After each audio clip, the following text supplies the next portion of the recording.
Buenos días, Mauricio. Gracias por recibirme en su casa. Gracias, estás en tu casa, o sea que mi casa es tu casa y ya ves que aquí lo que tienes es realmente un laberinto porque tengo esta casa de estudiante loco, pero creo que es acogedor. Empezamos con una frase de Tolkien, que siempre me ha gustado muchísimo, que dice: "Not all those who wander are lost". No todos los que deambulan o no todos los que vagan andan perdidos. Estoy de acuerdo completamente porque hay mucho espacio más allá del que vemos, muy delimitado, muy perfilado, que es el espacio del infinito, el espacio del cielo, el espacio de los horizontes grandes, que es un espacio que admite incluso de vez en cuando la niebla, las nubes. Hay una frase de Tolstoy que me gusta mucho, que dice: no es importante buscar el más allá, sino darle a nuestra vida un sentido tal que la muerte no lo pueda arrebatar. Pues es como llevando una metáfora goetheana, pues es como la flecha, nuestra vida es como la flecha que dispara un arquero. El arquero le ha dado una fuerza y una dirección. La flecha de repente desaparece en el cielo, tú no la ves, el arquero sabe a dónde va a llegar, porque lleva una trayectoria. Pues esos perdidos de Tolkien que dice, llevan una trayectoria, aunque a nosotros se nos oculten en cierto momento de la vida.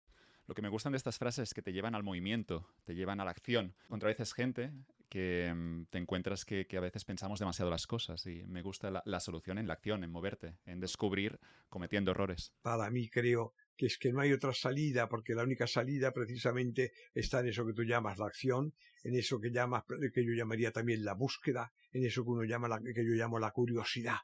Porque a veces hoy día se utiliza mucho la palabra verdad y me está ofendiendo nuevamente porque vengo de una generación que buscaba un cierto liberalismo, una cierta tolerancia al ver las cosas, un margen de incertidumbre para todo lo que vivimos.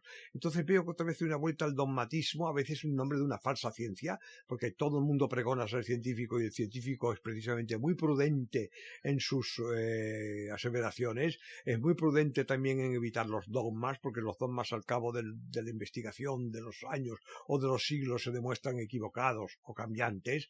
Entonces, en ese mundo de relatividades me gusta tener un poco esa precaución, y esa precaución consiste en no buscar tanto verdades como en buscar conocimientos, querer conocer, querer seguir conociendo, querer seguir investigando. Esa es la posición del científico, esa es la posición también del artista, que busca en la curiosidad el sentido de las cosas, el sentido de la vida. Usted tiene 80 años y sigue buscando, sigue con la curiosidad, sigue... Si cada día es un milagro. Cuando lo pienso yo a veces cuando me levanto, hay un día por delante y hay un día por descubrir nuevas cosas. Y me sorprende ver a veces algunos jóvenes que no tienen esa sensación, esa curiosidad. No entiendo cómo puede pasar esto. Pienso, no sé si alguien se las ha quitado, si alguien les ha dado tanto, pero yo creo que se debe mucho al miedo. La vida puede darte muchos palos. O al miedo. O sea, vivimos una época que enseguida amenaza porque da información de muchas cosas apocalípticas. Y al dar tanta información yo comprendo que para el alma y para el cuerpo de un joven es demasiado. O sea, hay que darle a los jóvenes también la esperanza, la ilusión. Todos la hemos tenido, todos nos hemos equivocado, todos nos lanzamos a la vida probablemente por divina ignorancia. Y eso nos hizo que entrásemos en el amor, en enamorarnos de repente de una persona, de una mujer, de una compañera, de quien sea un compañero, de quien quiera cada uno, en que no sabíamos dónde está, cuál iba a ser nuestro destino. Y comenzamos ese juego por valentía. Lo primero es el valor. El que es cobarde no entra, y el que no entra se pierde un mundo infinito de cosas bellísimas. Hay a veces jóvenes que se quejan que las cosas son demasiado difíciles, pero sí me he pensado que esto es una bendición. Las cosas son difíciles para que puedas demostrar que mucho las quieres. Para que puedas entrenarte, además. Si no te planteas metas un poco gozosas, un poco también de estos difíciles, si no coges en la montaña. Yo soy aficionado a la montaña. En la montaña, cuando uno ve la montaña, hay una vía muy fácil, que es la vía de las vacas, que es ir por allí pastoreando por los caminos fáciles, por los senderos. También la de coger un funicular, que es la que cogerían muchos que se las dan de sabio y no han hecho la montaña, por lo tanto la han profanado, la han hollado, la han violentado. Son aquellos que dicen que siempre ganan, lo contrario de Nietzsche, que es un buen maestro, que dice: he jugado tanto y he perdido que cuando gano digo, no me habré hecho trampas. Entonces el buen montañero no quiere hacer trampas, no quiere coger el funicular, quiere hacerse el camino de la montaña, conocerla en sus chimeneas, en sus aristas peligrosas, en sus aludes, en sus vientos, en conocerla. porque la montaña es una diosa, es una madre, y uno va a buscarla, uno quiere conocerla de verdad, en la realidad. Y esto es lo que yo realmente pienso que es lo más bello de la juventud, tener fuerzas. Yo ya soy mayor y a veces me pueden fallar las fuerzas y en un mal paso me caigo por la lista. Pero los jóvenes a veces consiguen entrar en ese camino difícil, en esa lista expuesta que es la que llamamos en la montaña la vía elegante, la más difícil, la que va a lo mejor entre dos heleros, la que va sometida precisamente a esos vientos. Todo eso es la que nos parece más elegante, porque es más arriesgada. Y en el riesgo, cuando es un riesgo asumido, cuando es un riesgo calculado, cuando es un riesgo con cautela, no un riesgo de locos, un riesgo que además pone en peligro a los demás, no, un riesgo que cuenta con los compañeros, con las fuerzas de cada uno, ese camino del pacto, de la sociedad, del calcular cada uno a dónde llega, de ayudarse, eso es la maravilla de la montaña, eso es la maravilla de la ascensión de la vida. Os lo puede decir alguien que tiene 80 años y lo ha vivido. Lo ha vivido con la persona a la que quiso, con la persona a la que estuvo unido, lo ha vivido incluso con personas a las que no quiso o que no le quisieron, pero que algo dejaron. Y pienso que algo pude dejar en ellos. Y ese es el camino que creo que no tenemos que dejar que nos desvíen de él. Es el camino de nuestro camino. Nunca imitar a otro. Nunca querer hacer, porque cuando quieres hacer lo que hace otro, con las fuerzas que él tiene, con los dotes que él tiene, con las cautelas, con las experiencias que él tiene, uno se puede equivocar. Cada uno tiene que hacer su propio camino. Nunca me enamoré de la mujer que estaba de moda en el mundo. Y recuerdo en mi época, sí, todos mis compañeros se enamoraban de Brigitte Bardot. Yo conocía a su hermana, que no era espectacular como ella, no era tan prosperosa, pero era una mujer encantadora, la Marie-Jean. ¿Y por qué? Porque a mí no me gustaban aquellas mujeres del cine que todos parecía que eran novios de aquellos, de la Rita Hayworth he conocido también a la Wagner, he conocido a mujeres maravillosas, pero no me enamoraba de ellas porque fuesen las novias del mundo entero. Me enamoraba si me gustaban a mí, si me seducían a mí. O sea, y por eso el mundo es tan variado, y por eso todos tenemos una salida. No podemos quedarnos solteros la mitad de la humanidad porque nada más que triunfen los guapos de turno. Vamos a darnos posibilidades entre todos, que las hay. La sociedad nos quiere iguales a veces y uno tiene que luchar, uno tiene que pelear para encontrar su voz. Y siempre he pensado, en mi caso, que cometer mis propios errores siempre me ha dado una ventaja. La he cagado, pero ha sido con mi error y he estado orgulloso y eso me define y eso también me hace crecer. Y has aprendido de tu error. Muchísimo.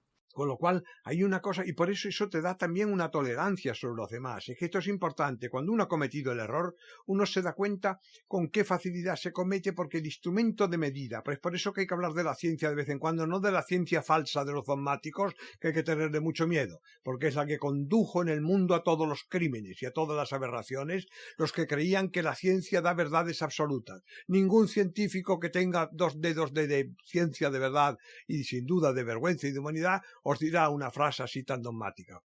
Lo que tiene de bello es que precisamente en el instrumento de medida hay siempre una constante de incertidumbre. Tenemos que ir ahí a Heisenberg. Y en esa constante de incertidumbre que hace que el metro no es igual o que el gramo no es el mismo en todas las circunstancias, y toda la diferencia que hay entre la física cuántica, la relativista, entre las dimensiones y los instrumentos de medida, por lo tanto, en el mundo de las humanidades, el instrumento de medida es nuestro cuerpo, es nuestra vida. Hay algo más subjetivo y que esté sometido a más posibles incertidumbres y errores, pues tengamos cuidado cuando juzgamos a los demás, tengamos cuidado cuando vamos dogmatizando y calificando de maneras absolutas las cosas, porque cometemos continuos errores. Por eso es tan bueno esto que dices, que tú te has equivocado, pero entonces has calculado no solamente que te has equivocado y has recibido el golpazo que se duele, sino que además lo que has estado es graduando y calibrando tu instrumento de medida, que es tu corazón, que es tu vida, que es tu inteligencia, que es tu sentimiento, y pensando, cuidado, que yo soy un hombre que me equivoco en estas circunstancias. Y eso es muy bueno para tener prudencia. Pienso en esos viajes largos y es inevitable no pensar en Ulises, que estuvo 20 años para regresar a Ítaca. Es algo que ha ocurrido siempre, ¿no? Ese largo viaje, eso de escoger la vía, el camino difícil para regresar a casa. Esa sabiduría lleva con nosotros desde Homero. Cuando el camino es verdadero, ocurre eso.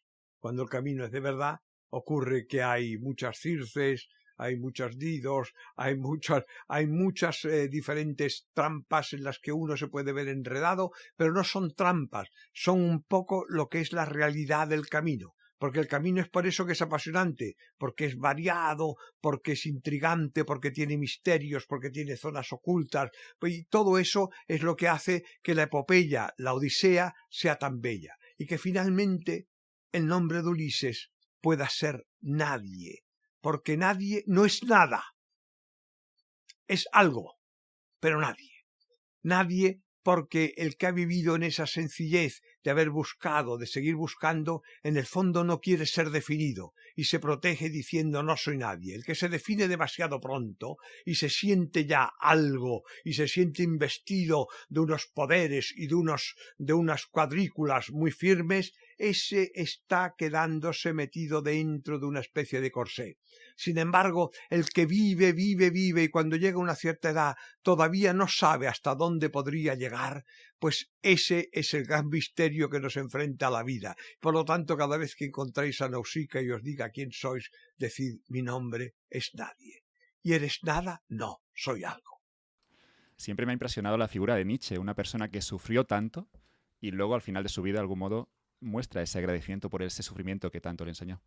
Porque realmente tenemos un enamorado de la vida. Es por eso que hay tantos Nietzsches que son equívocos, porque una veces puede encontrarse en él algunos delirios suyos de superhombre, el mundo en que él utiliza palabras ambiguas que pueden tener mucho significado, porque un superhombre puede ser un hombre muy sencillo, fuerte, resistente, al que han dado más bofetones que a nadie en el mundo. Y ese que ha resistido con más bofetones es más superhombre que el otro que va de gran cachas, de gran gigante y que va pegando a los demás. Ese que pega a los demás no es el superhombre. Ese que pega a los demás es un cobarde, un miserable y un individuo que realmente mejor no encontrárselo en la vida. Sin embargo, aquel otro que ha resistido, que ha sido capaz de ser el primero en ponerse al lado de la víctima. Cuando yo era pequeño, tuve una cosa que a mi padre le preocupaba mucho. Luego me he quedado muy orgulloso porque leí en Lord Byron que Lord Byron lo tenía. Lord Byron había nacido con un problema en una maniobra del parto. Nació el muchacho con una pierna, la paraplegia espástica, le han dado diferentes nombres, una especie de parálisis que le hacía cojear cuando andaba. Entonces él solía permanecer inmóvil, incluso se dice que en Venecia salía solamente al atardecer, ya de noche, para andar disimulado. Sí, hay muchas leyendas sobre él en esto, hasta qué punto le acomplejaba al hombre esta pequeña dificultad física. Y entonces, sin embargo, descubrí que de pequeño le habían pegado muchas veces en el colegio, porque cuando veía una pelea, él se ponía siempre de parte del que estaba perdiendo, sin preguntar si tenía o no razón.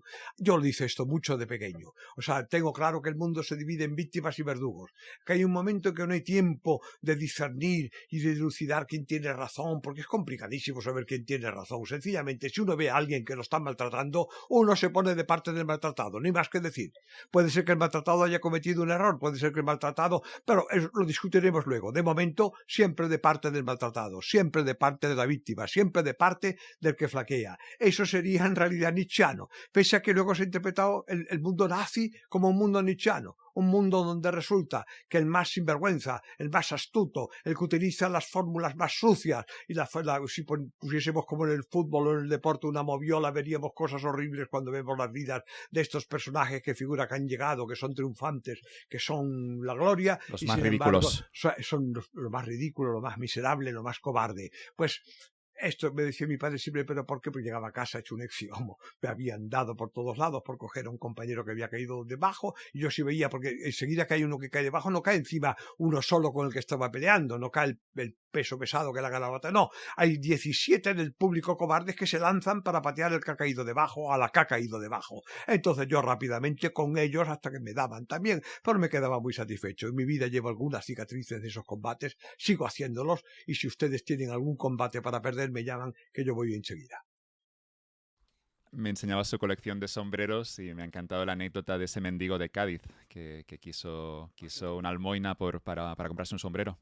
qué poético esa idea del captaira de este mendigo de Cádiz que dicen que pide, que iba por la calle y iba diciendo, me da usted una limosna para comprarme un sombrero. El hombre iba probado y evidentemente con un traje roto y todo eso. Y entonces alguien, un burgués, lo mira como diciendo aquello que tiene el burgués, la idea de que la caridad solo se da para un señor que se está muriendo, terrible, cuando la caridad se puede dar para cualquiera porque no sabemos dónde está la necesidad de un ser humano. Puede haber un ser humano que os parezca la mujer más bella del mundo, la mujer mejor vestida, en su noche de triunfo, en el baile más bello que nunca soñó, y en ese momento sea una muchacha que está sufriendo. Igual en un hombre, el muchacho que creéis que ha ganado una carrera, que es el vencedor de una batalla cualquiera, de un campeonato, y en ese momento está sufriendo un dolor, o una vergüenza, o una debilidad. No se pueden juzgar a los demás por un cartulario de dogmas que tienen. Y el burgués aquel, pensando que todo el poder está del dinero, cuando ve al mendigo le dice, pero me va usted a pedir dinero para comprarse un sombrero, ¿quién se cree usted que es? Y el otro dice, señor, es que si no tengo un sombrero no puedo saludar y dar las gracias. Esto es un símbolo. Dar las gracias, saludar. Y no saludéis. Hay una frase, me gusta del Evangelio, hay cosas que están... No sé por qué, es curioso, mira que se habla de los evangelios en todas las iglesias y hay un momento en que se lee la misa, en que se lee el evangelio y se le recuerda. Para los que son cristianos es una herencia de sabiduría, sin duda. Y sin embargo, es curioso que tanto que se lee a veces de mala manera o no se interpreta ese texto. Hay un texto del evangelio que dice, cuando ayunéis no seáis como los fariseos, que se ponen ahí con vestidos de saco y que se ponen ceniza y andan haciéndose el pobre, la mitad de ellos no tienen nada de pobres, sino vosotros cuando ayunéis, perfumaos, lavaos bien y tened una sonrisa para los demás. Mirad en la calle a las personas que sonríen, a las personas que van limpias, a las personas que van cuidando de no atropellar a los demás, y veréis que en muchos de ellos está la auténtica pobreza, la auténtica mansedumbre, la auténtica gente que tiene un corazón limpio. Y mirad luego a muchos que van protestando, gruñendo, enfadados, figurando que van vestidos de andrajos. Yo tenía uno que cada vez que iba a Hacienda se ponía unos puños rotos y todo para que lo viesen allí y dije, no me vayan a poner un impuesto. Entonces la calle está llena de esta burguesía que se malviste, se maltrata, va en condiciones penosas, sencillamente para que le tengan esa falsa piedad y sacar ventaja. Y cuando enseguida vosotros, si sois generosos, no digamos los jóvenes, que sois más generosos, vais a atenderlos y vais a ayudarles en alguna cosa, os está tomando el pelo. Por lo tanto, tened cuidado con estos fariseos, porque de fariseos el mundo está lleno de lágrimas, porque son las que ellos causan. Y es esa idea bonita, hablamos de los personajes ridículos, esa gente poderosa que se cree importante, y con ese concepto de la gente ridícula me viene a la cabeza una frase, no voy a poder citar de quién es, pero esa idea de que alguien en una celda, en una prisión, puede ser más libre que el más rico de los hombres, que el más poderoso de los hombres, porque esa persona con su imaginación, con un espíritu libre, puede ganarse ese derecho a ser libre. Porque está evidentemente la libertad, está. Hay mucha gente poderosa que notas que son esclavos o de las apariencias o son esclavos de mil historias y sufres por ellos también. Al final yo sufro por ellos porque puedes ver que a pesar de tener mucho, tener suficiente, nunca estarán satisfechos, nunca será... Es lógico, pero además porque tienes entonces una idea de la vida, que la vida, como decíamos, es un camino de conocimiento, es un camino de esperanza, es un camino de encontrar cosas. Pienso obviamente en su piso de París ahora, que me ha enseñado antes la fotografía. Era como un carromato de circo, yo tuve la suerte de... Pero era rico allí dentro. Es muy rico, he sido muy rico. Cuidado, con muchos momentos de mucha incertidumbre. Tuve al lado una compañera que fue mi mujer, que me dio ánimos para resistir eso, porque tenía esa virtud enorme. Yo le tuve, como ya lo ven ustedes, mi único juego puede ser a veces de la fantasía, por eso les contaba la capacidad de encontrarle luces a momentos que pueden ser más o menos desesperados, pero ella tenía uno maravilloso, que era el de la resistencia, el de la fuerza, el de la capacidad sencilla. Es una virtud infinita, angélica, bendito sea el que la tenga, la capacidad de resistir. Porque eso es algo que os lleva finalmente a un camino. El camino tiene mucha piedra, el camino tiene, como os decía, aristas muy difíciles, pero resistir porque al final vais a tener un premio que no imagináis, porque es el de haber hecho vuestro camino, y ese pasa por esa resistencia. El que se rinde la pierde.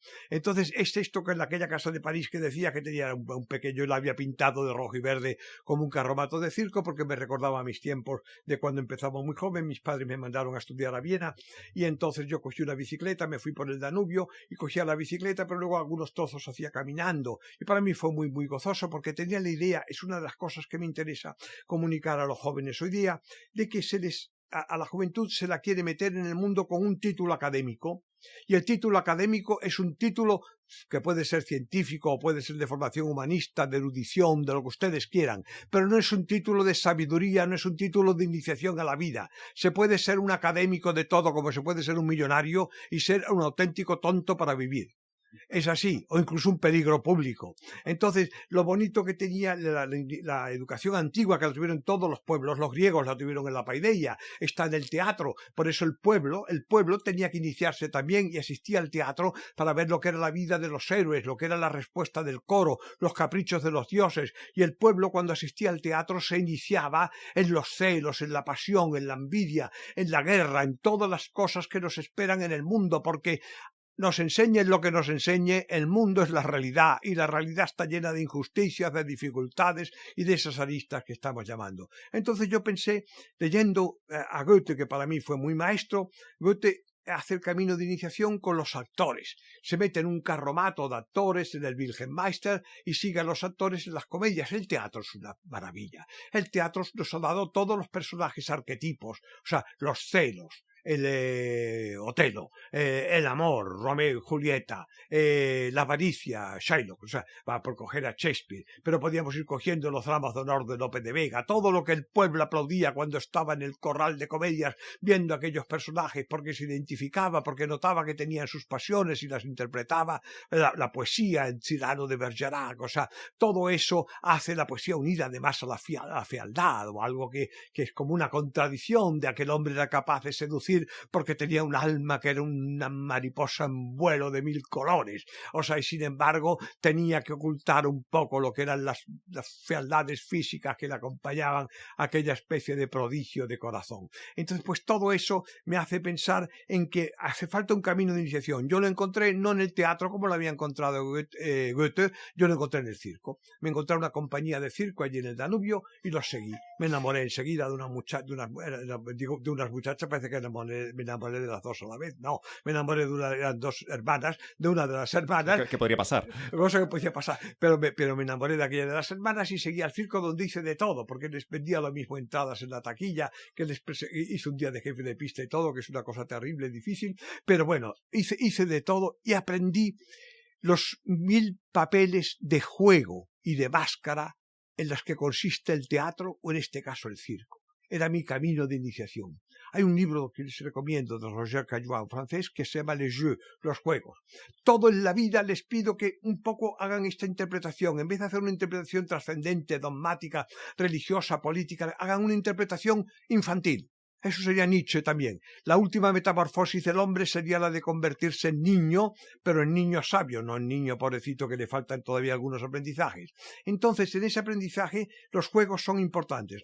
Los juegos, casi todas las cosas que hacemos en la vida, se resumen en azar, como la tirada de dados es un juego, en agonística, en competencia.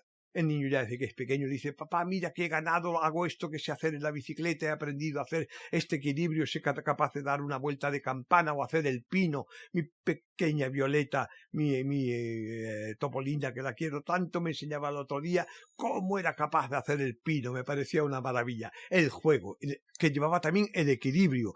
Todos los niños les gustan los columpios, les gustan esos juegos que Nietzsche utiliza tanto, del funámbulo que anda en equilibrio sobre un alambre.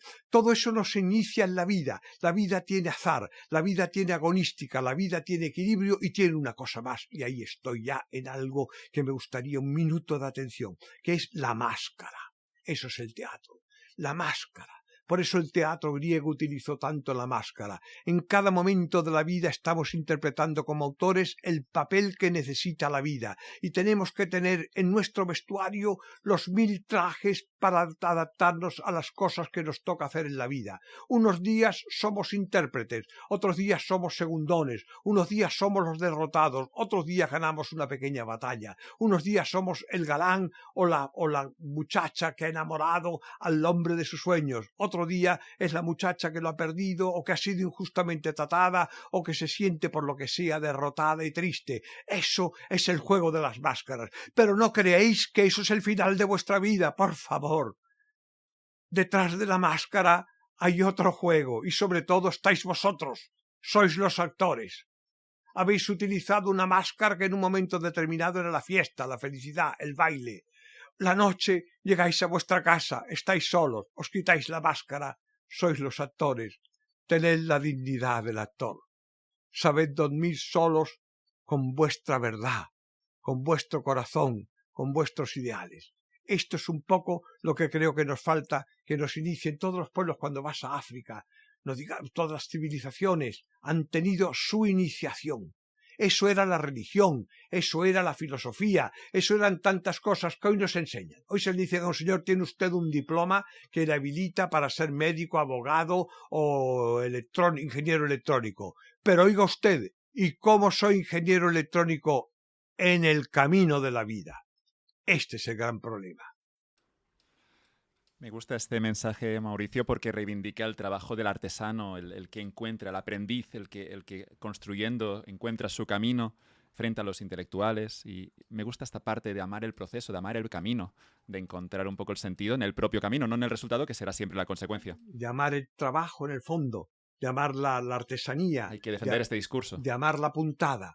O sea, eso nuestras abuelas lo sabían.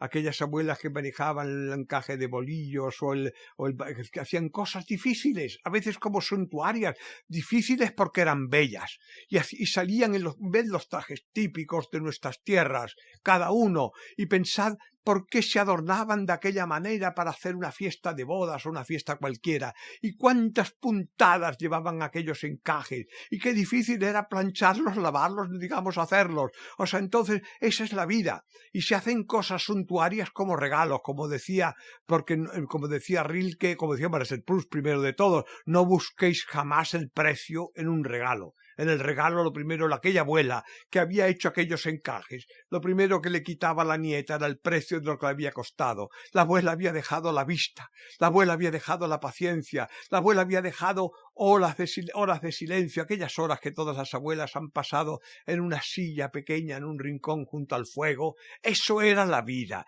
No se ha descubierto nada que sea más bello, más amable y más digno de guardar en un cofre que aquellos encajes o aquellas pasamanerías que hacían las abuelas.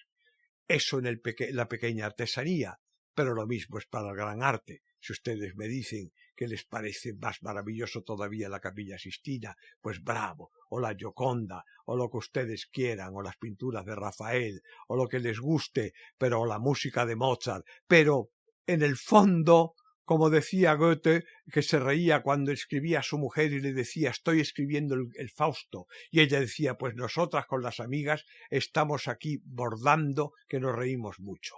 Pues es lo mismo escribir el Fausto que bordar y reírse mucho.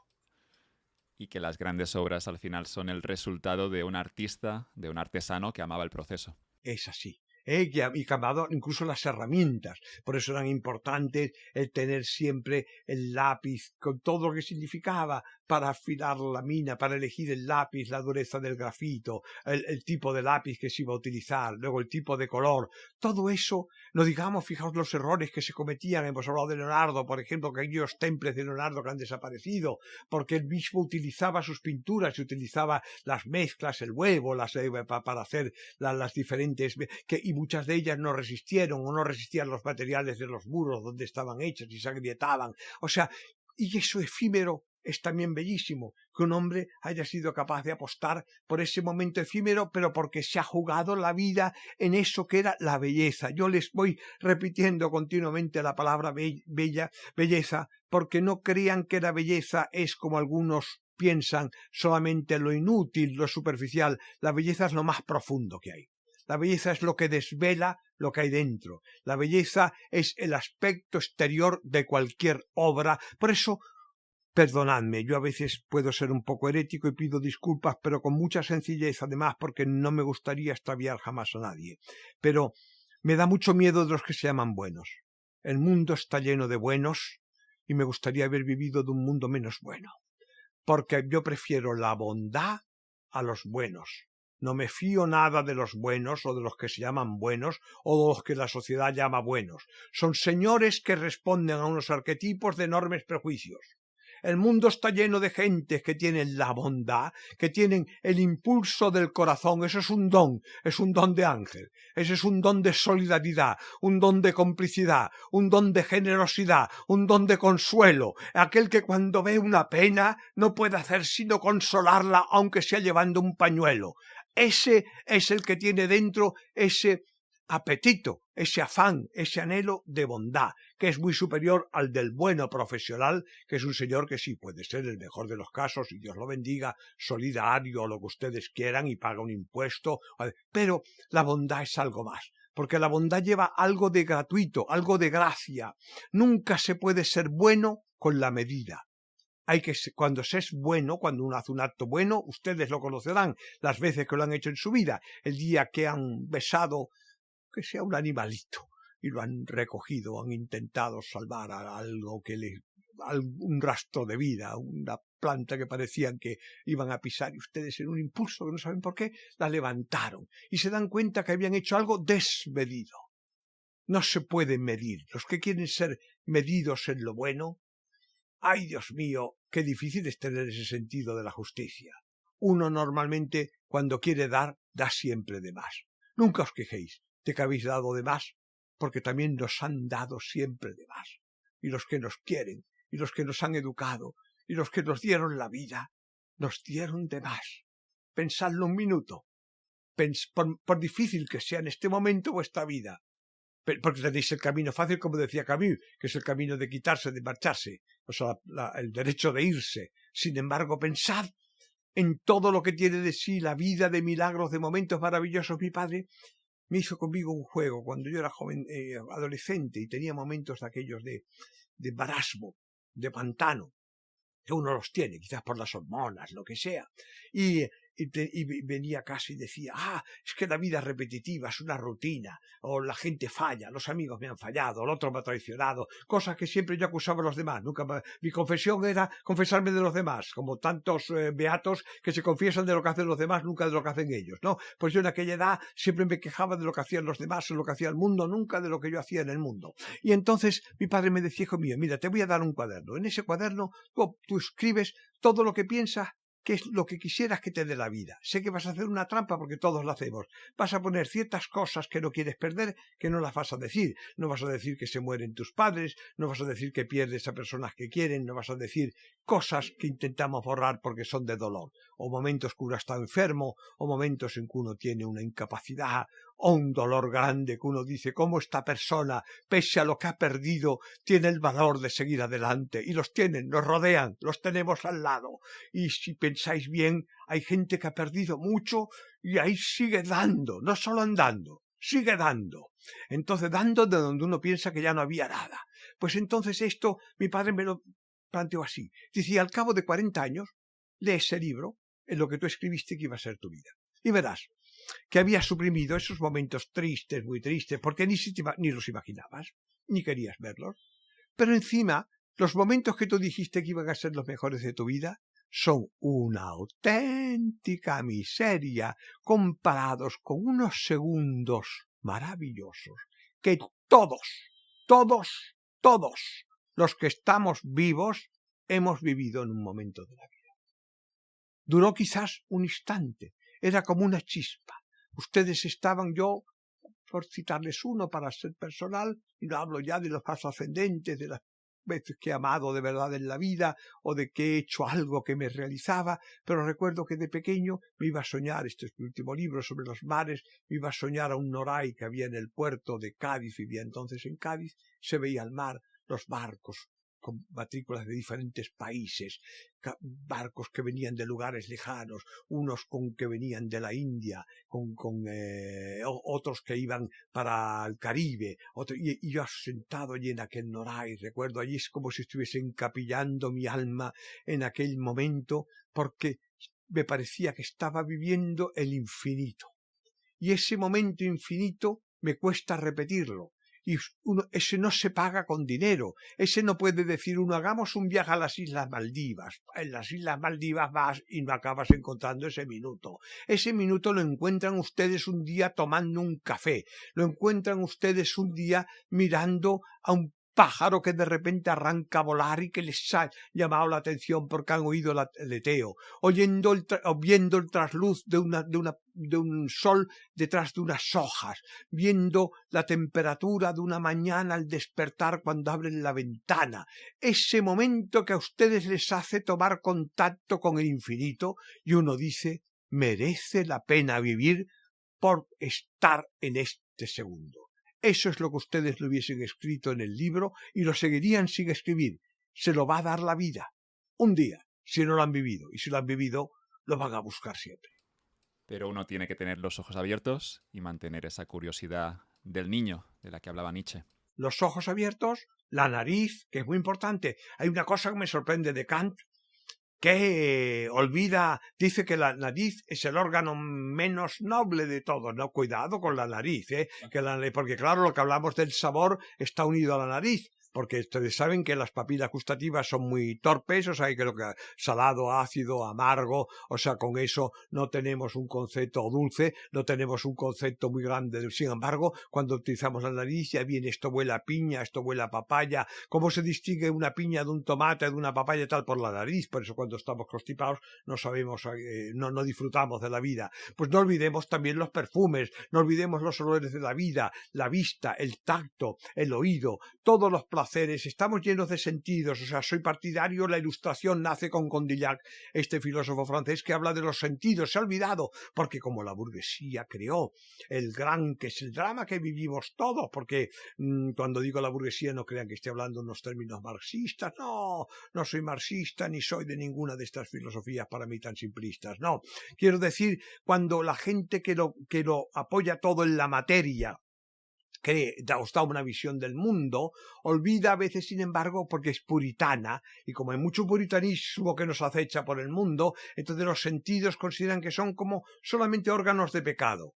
Los sentidos son los órganos de la santidad, señores. Sin los sentidos no llegábamos a ningún lado. Los sentidos son los órganos de la información que nos permiten tener la inteligencia, el espíritu, sublimarlo todo y convertirlo en obra de arte, convertirlo en los encajes de la abuela. Si la abuela no hubiese tenido ojos y paciencia para hacer los encajes, no disfrutaríamos de lo mejor de la boda. O sea, por lo tanto, tengamos mucho respeto a los sentidos para cuidarlos, no para precisamente, diríamos, perjudicarlos, matarlos, drogarlos, afectarlos, no, para educarlos, refinarlos, hacer cosas bellas con ellos. Y por eso les decía esto, que soy partidario de aquella filosofía de la Ilustración en que los sentidos eran los que los llevaban a la gloria, a la iluminación, al verdadero disfrute, el placer de la vida. Y por eso la nariz, no crean que no es un sentido noble, es muy noble. Por eso los animales, han visto ustedes, cuando se aman,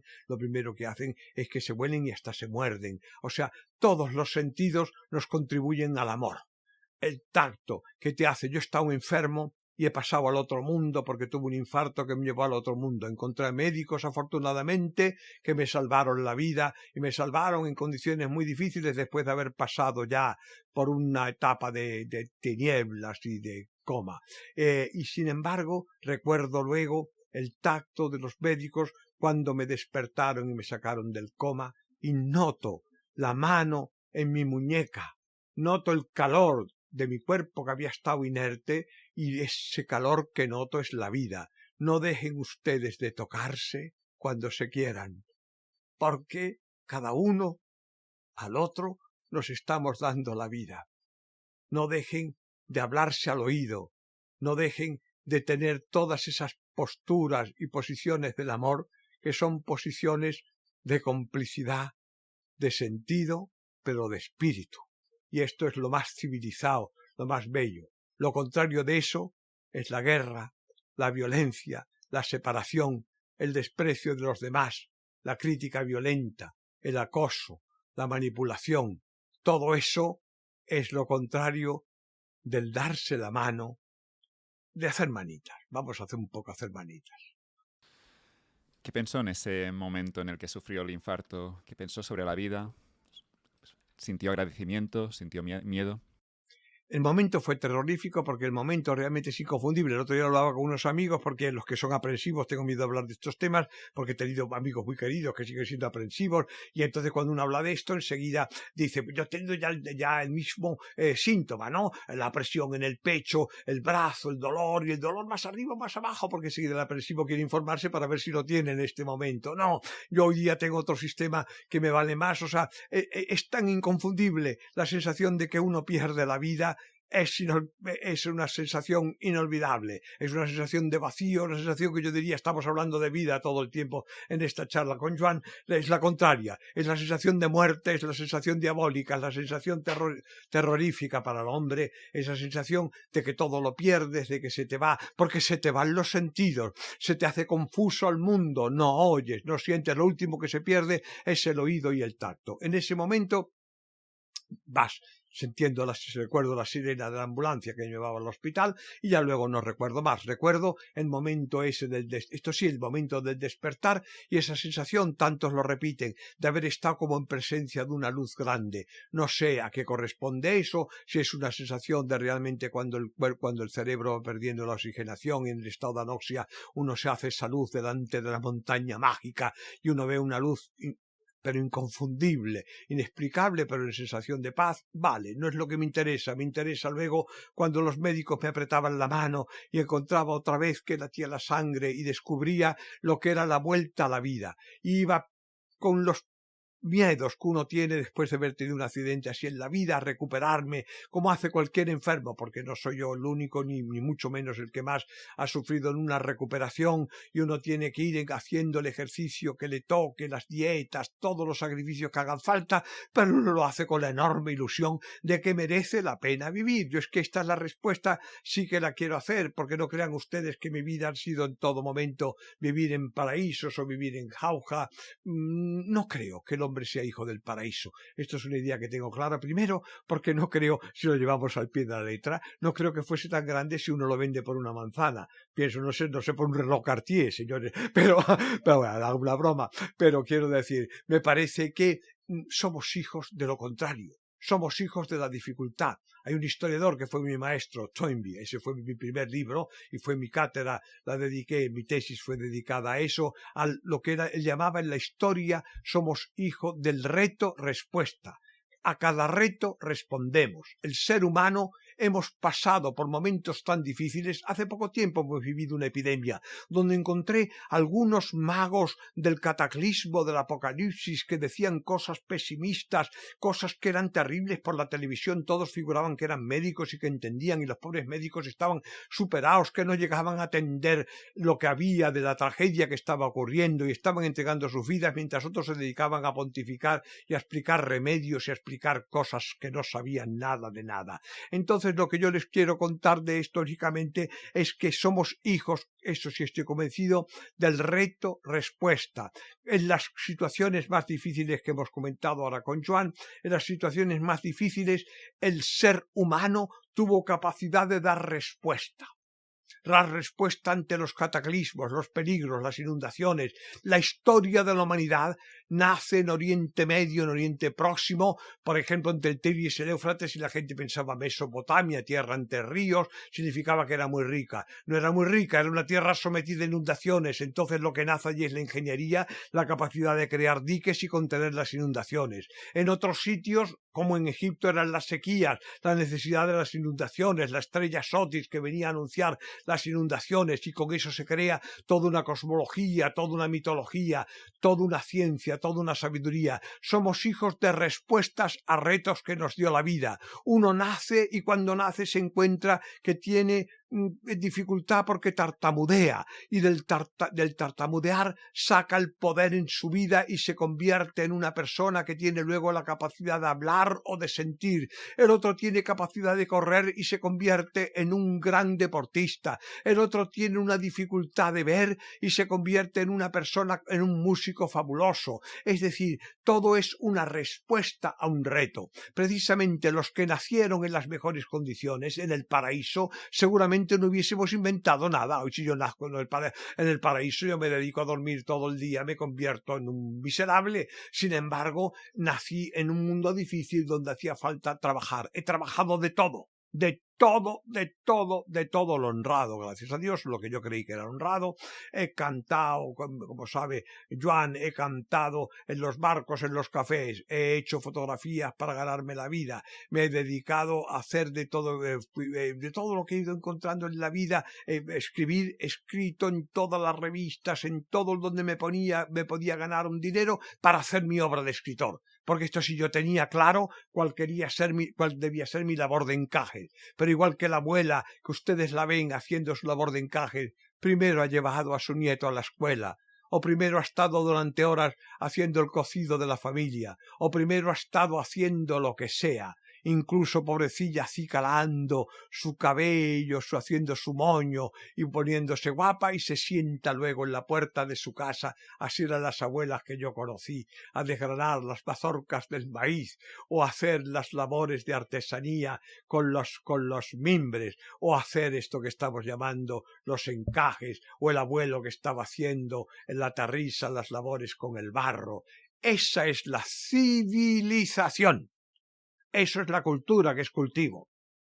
Porque esto se va olvidando, que la civilización era el hombre que cuando ponía sus manos, o la mujer, encontraba siempre algo que hacer para hacer un mundo más habitable, más cómodo, más bello, un sitio donde podían vivir mejor los nietos, una escuela a la que había que enseñarles a leer y a escribir. Todo eso es lo que para mí se va perdiendo, lo lamento mucho. Vamos haciendo un mundo con grandes pretensiones técnicas, pero que tengo mucho miedo porque fijaos que en un momento por lo que sea, de corte de las energías, somos muy impotentes para hacer cosas que sabían hacer nuestros abuelos, para sobrevivir en condiciones difíciles, y eso me da miedo porque eso va contra nuestra evolución como especie. No vaya a ser que nos convirtamos en unos seres evolucionados a tener grandes dedos para manejar el móvil, o una gran como un pulpo, una falta de sentidos, nada más que cabeza y cabeza, de estar todo el día pensando, sentado comiendo palomitas en un sillón, y sin embargo no tengamos la capacidad de tener una musculatura desarrollada, una belleza en los movimientos, una elegancia en el andar.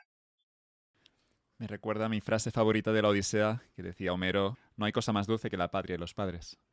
Y que no necesariamente una patria puede hallarse en la familia, no tiene que ser una patria como la nación, sino que la patria puede ser la familia, puede ser la comunidad, puede ser esa abuela. La patria es realmente lo que nos une para mí y forma parte del espíritu. Por eso me gusta también la palabra que Nietzsche proponía, que era la palabra matria. Otros dirán la fratria, de los hermanos. O sea, la patria forma parte más bien de esas cosas sencillas que Camus diría que quedaron en la vida, decía Camus, consiste en dar muchas vueltas para volver a los 3 o 4 verdades sencillas que cuando éramos pequeños anidaron en nuestro corazón.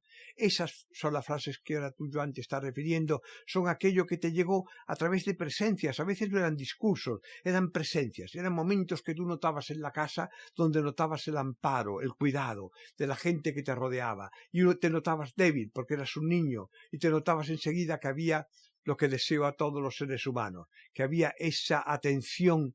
Y eso es la patria, ese es el nido. El nido, o sea, es muy curioso. Y el nido lleva además unos compromisos.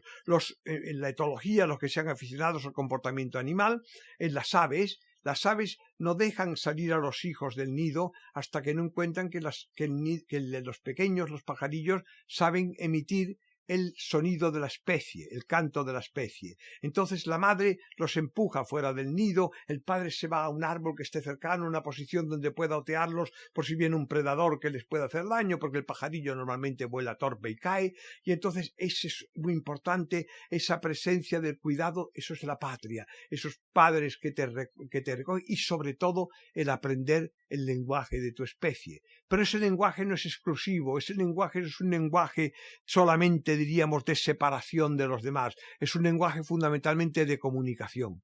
Cuantos más lenguajes sepas, más dotado estarás para comunicarte con los otros. Y por eso es lo que yo tengo en contra de lo que hoy día hacemos con los estados, con las alambradas, con las fronteras, separarnos. Y cuanto que tenemos un idioma, no queremos comunicarnos con el idioma ajeno. Cuanto que tenemos una bandera, queremos hacerla enemiga de otra bandera.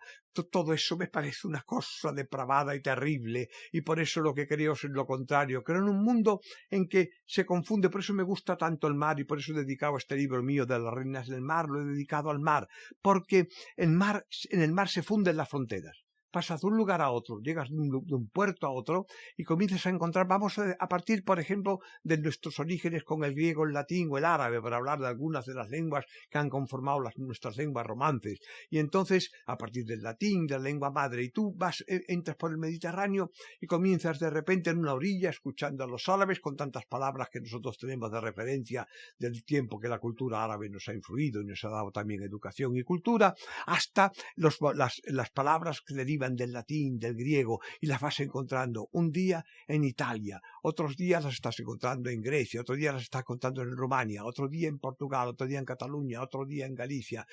Y esto es una maravilla, porque se van fundiendo los acentos, pero incluso en la tripulación que hay en el barco vas viendo marineros de fortuna que se han ido cogiendo los diferentes puertos y te vas dando cuenta de que el mundo es inmenso y que la gente se necesita, porque en el barco para las maniobras se necesitan a unos con otros, cada uno tiene su ciencia, cada uno sabe lo que hace, el vigía, el piloto, el timonel, cada uno de los que va al mayordomo del barco. O sea, esta división de los oficios, esto es lo contrario de esas ideas de las patrias cerradas, de los racismos, de las diferencias religiosas brutales.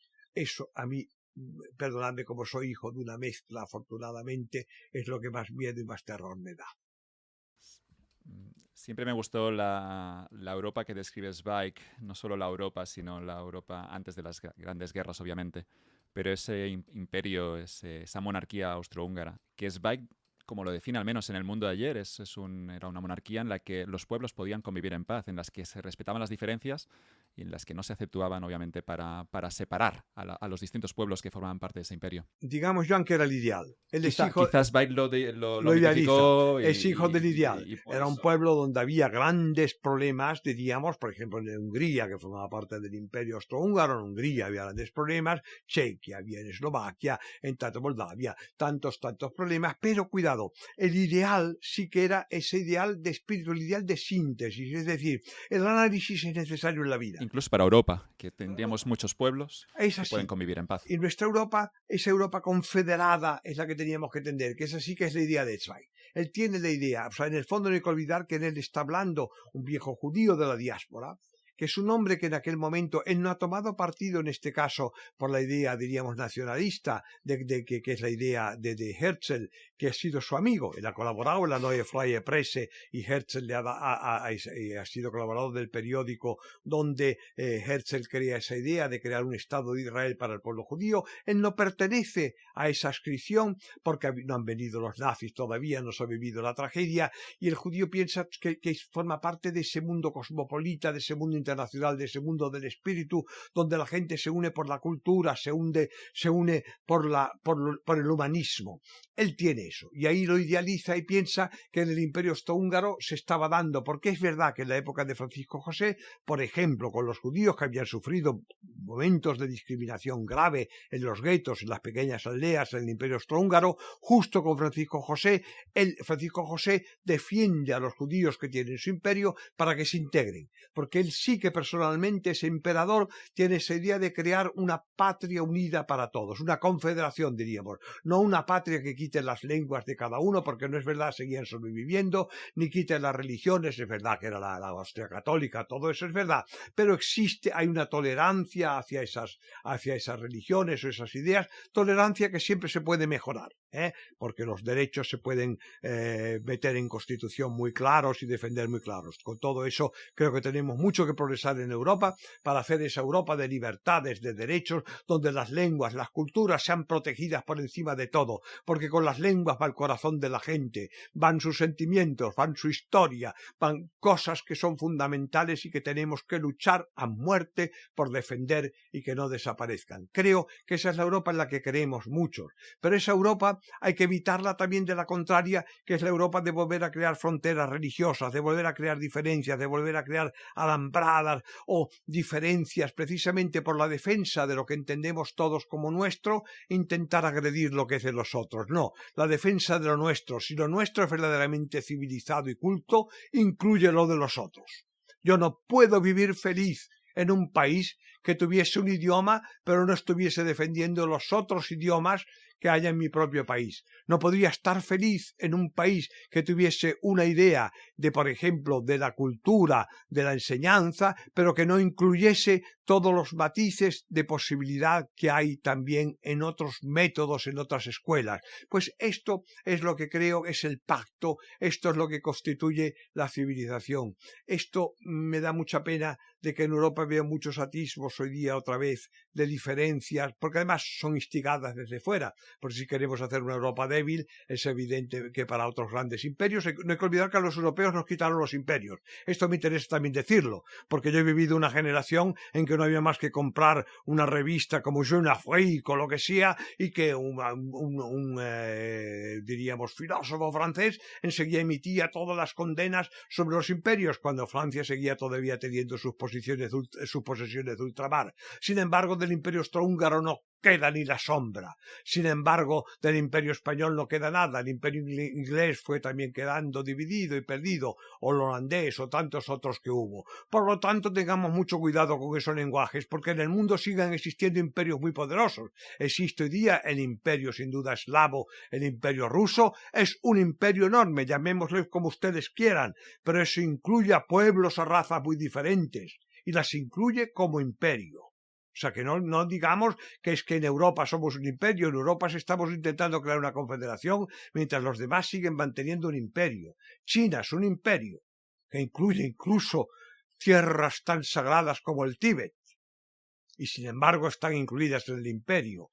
Existen imperios por todos lados. Por lo tanto, tengamos cuidados con eso y cuando nosotros hablemos de confederar, hablemos de verdad de unir para defendernos de los imperios, porque si no estamos siendo colonizados aunque no lo sepamos. Y esto sí que me da miedo, porque yo he nacido en una Europa donde, por ejemplo, tuve un respeto enorme, fijaos el respeto que yo pude tener, además llamándome Wiesenthal, nada menos que el imperio norteamericano de los Estados Unidos, que vino a Europa a salvarnos cuando estábamos siendo agredidos por un criminal llamado Hitler, o que vino luego también a hacer su labor cuando estaban los países del este agredidos por criminales vividos en aquel mundo soviético. Por lo tanto, yo soy consciente cuando hablo de todo este mundo de personas que me interesan mucho, pero por eso también veo que también nos colonizaron y que hoy día lo primero que vamos haciendo es perdiendo muchos de nuestras raíces, de nuestras costumbres, de nuestros principios, de nuestros ideales, para sustituirlos por unos modos de vida que no eran los nuestros. Si yo a un azteca le dijese si a él no le dolía perder a sus dioses, a sus mercados, a sus idiomas, y que les iba a sustituir por las ideas del Imperio Español, el azteca se rebelaba, el azteca, o el olmeca, o el totonaca, o el chibcha,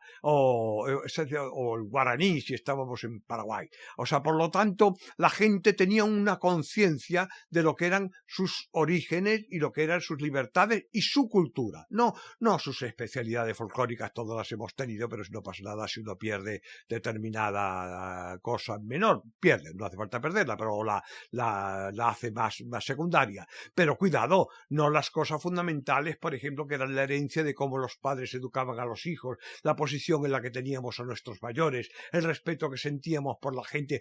Yo he vivido parte de mi vida en los países musulmanes, momentos muy felices de mi vida, momentos muy especiales. Recuerdo cuando me acercaba a la mezquita y me rodeaban los niños. Antes hablábamos de Fez. Yo recuerdo llegar a la mezquita en Fez, en Marrakech o donde fuese, y llegar y de repente los niños me rodeaban y me venían a ofrecer agua. Y yo tenía entonces 30 años, no tenía más, pero el niño me consideraba una persona mayor. Y lo digamos como rodeaban a los abuelos de que llegaban a la mezquita. ¿Por qué?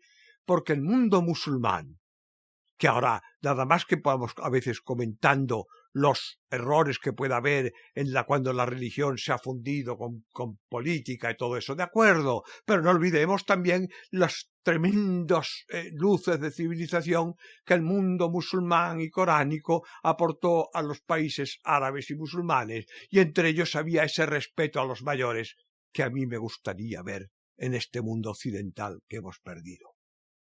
Y eso es un momento de meditación. O sea, me parece muy bien la lucha en la que me encontrarán ustedes los primeros, pero una lucha que la hago de corazón, y bendito sea Alá, lo digo con estas palabras, contra que las mujeres tengan que ir obligadas a ir bajo un velo, ni contra que las mujeres sean discriminadas, ni contra interpretaciones con las que no estoy de acuerdo en el mayor respeto de lo que pueden hacer las civilizaciones musulmanas, pero no contra esas prácticas que me parecen políticas y no, para mí, gratas, ni de justicia, sobre todo. Pero a la vez que digo eso, entonces entro también contra el velo de nuestras civilizaciones occidentales, y en ese velo pongo la falta de respeto a nuestros mayores, a nuestros abuelos, a los que hicieron nuestra vida y nos dieron el sacrificio de darnos la herencia de la cultura, de la civilización y de la educación.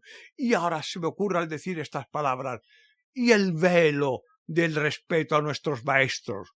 Cada día leo noticias de agresiones hechas a nuestros maestros. ¿Puede haber algo más abusivo, injusto, criminal y horrible que agredir a las personas que nos están dando la letra, la palabra, la enseñanza, la aritmética, el álgebra? ¿Cuándo vamos a tener una crítica también de todos estos horrores que vivimos en nuestro mundo occidental colonizado por unos señores que nos llegaron diciendo que en el mundo de mañana no iba a haber más que una inteligencia artificial?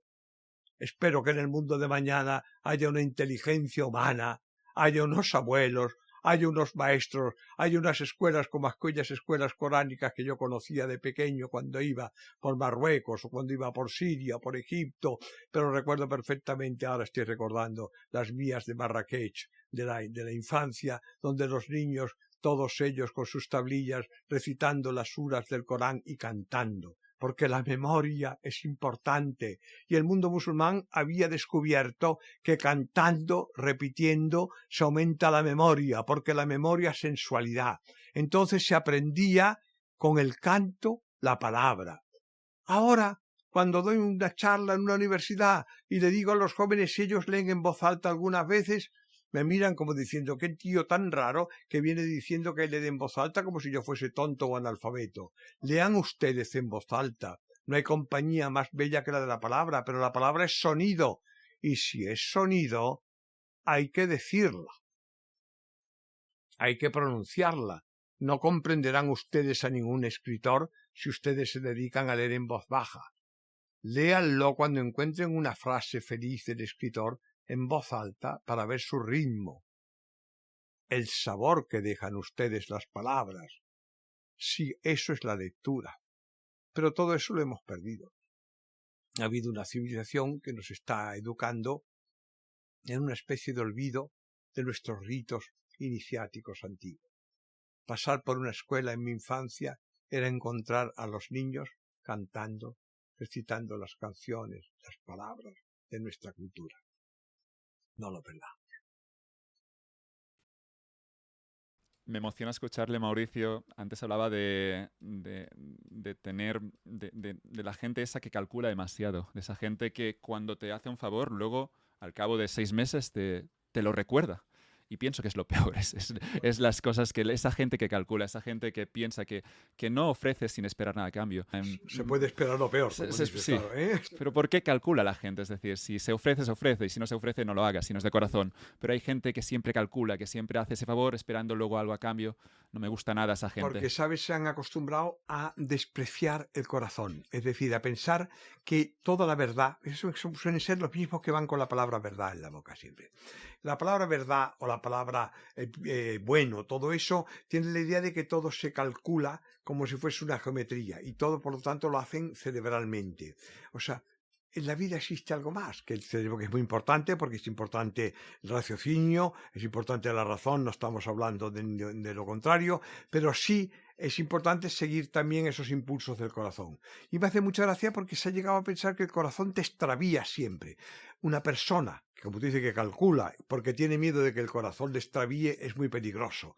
Porque en la vida, precisamente, el corazón, nada menos, yo que tuve el problema del corazón tan grave, el corazón es la máquina del tiempo. Cuando el corazón entra en fibrilación es cuando uno pierde la vida. El corazón precisamente es el ritmo, es la armonía, es el compás, es el metrónomo. Entonces es curioso que por alguna malicia que se ha hecho con el cerebro, digamos que el cálculo exacto está en el cerebro y no en el corazón. Si uno educa el corazón, como decía Rilke, y esto es muy importante, que decía, lo importante es pensar con el corazón. La gente se asusta y dice que querrá decir pensar con el corazón, se piensa con el cerebro.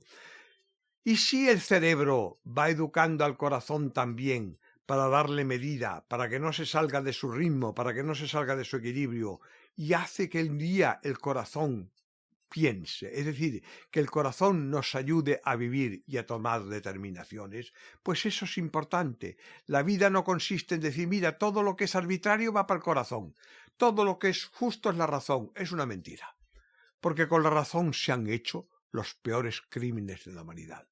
Si ustedes piensan que podía haber algo menos apoyado en la razón, en teoría, en la razón de ellos, claro está, pero ellos lo apoyan en la razón, que lo que fue la Alemania nazi, pues tienen que dar un repaso a lo que fue el nazismo, que era basado precisamente ya en esa incluso interpretación biológica de las razas, en esa idea en que todo se quería pasar con la ciencia. Los que tenemos una experiencia en ese mundo que lo vemos volver cada día más y nos aterroriza, es ese mundo donde 4 fantoches que se creen científicos, no siéndolo, se dedican a pontificar sobre cosas de la biología, de la herencia, de todo lo que quieran, y da verdadero terror. Y por eso estoy yo de acuerdo contigo cuando dices, y el corazón, no hay algo más que el cálculo. Y uno dice, es que el cálculo del corazón, que es el tic-tac de su propio ritmo, es mucho más seguro. Y eso es lo que creo que tenemos que educar en la vida. Aprender esto sí, por ejemplo, no todo aquel que va haciéndose pasar, que ya hemos hablado ya, haciéndose pasar por pobre o por necesitado es pobre o necesitado. Todos los sinvergüenzas más astutos se hacen pasar por pobres o necesitados.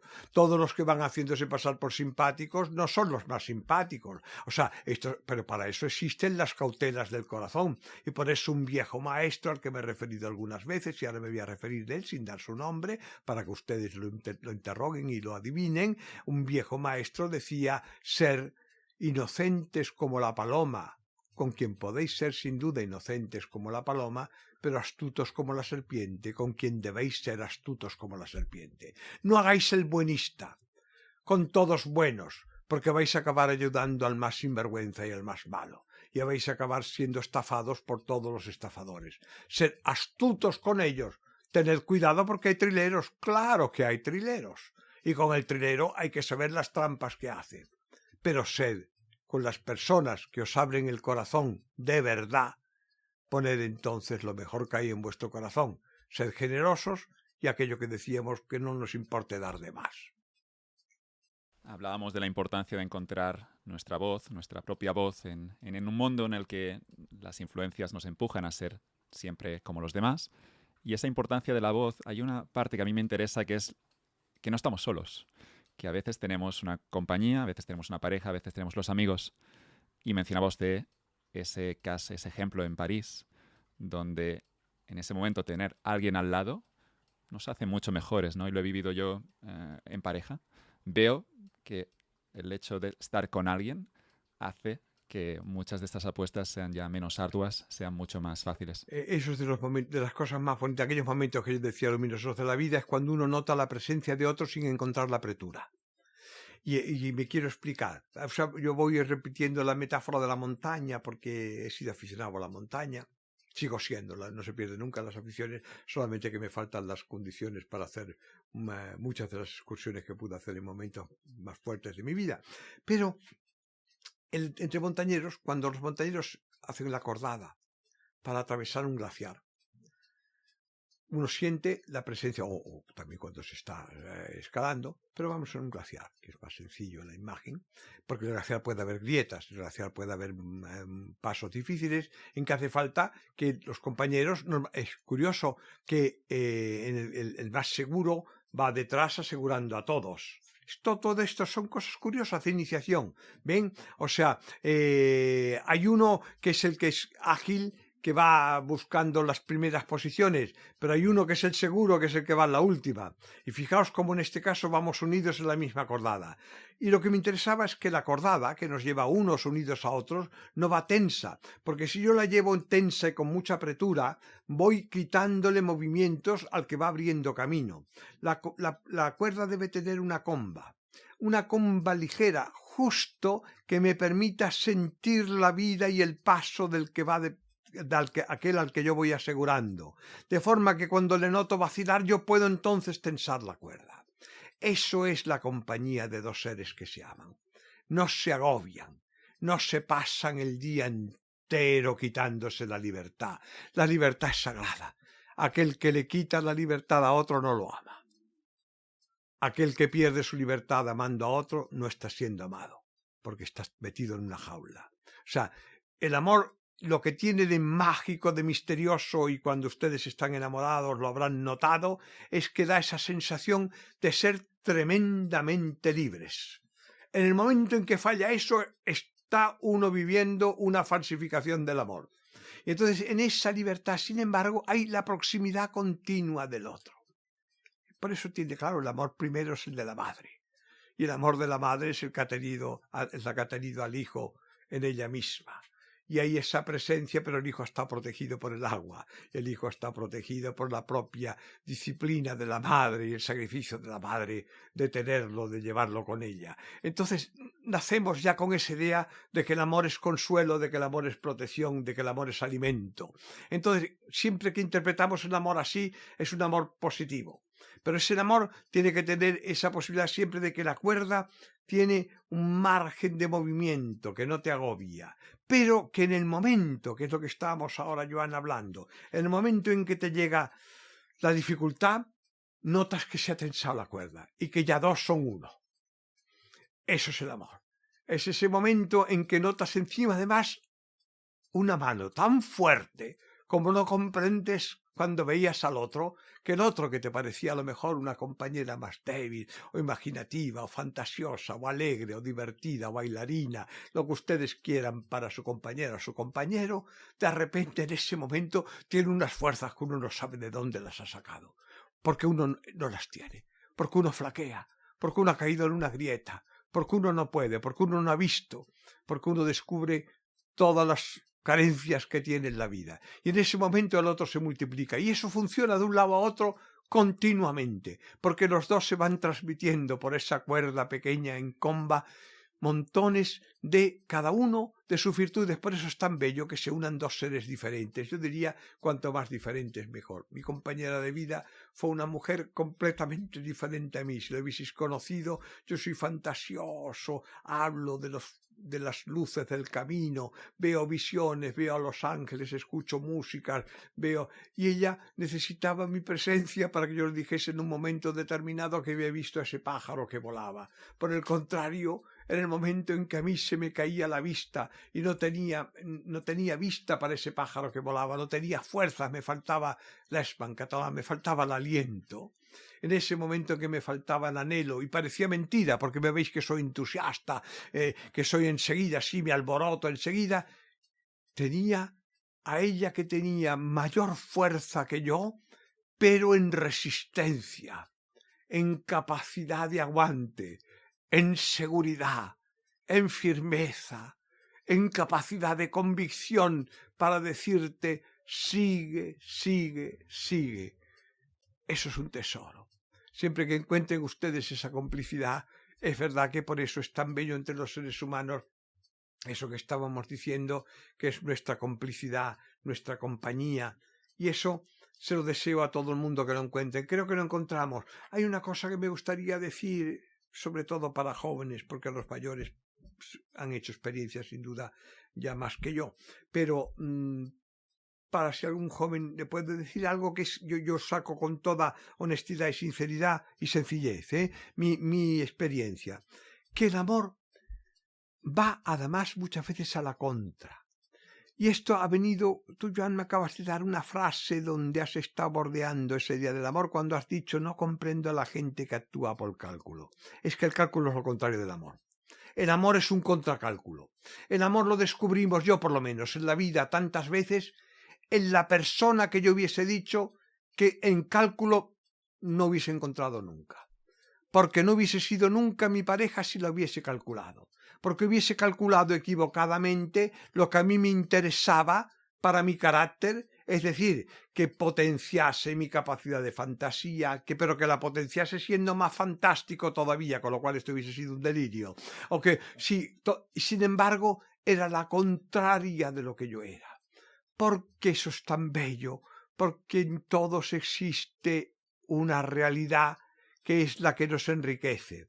Y precisamente por eso a veces se dice a los jóvenes, los padres les dan un consejo, normalmente te conviene una vecinita, una amiga de buena familia o un amigo que tiene muchas carreras y que figura que es un hombrecito bueno.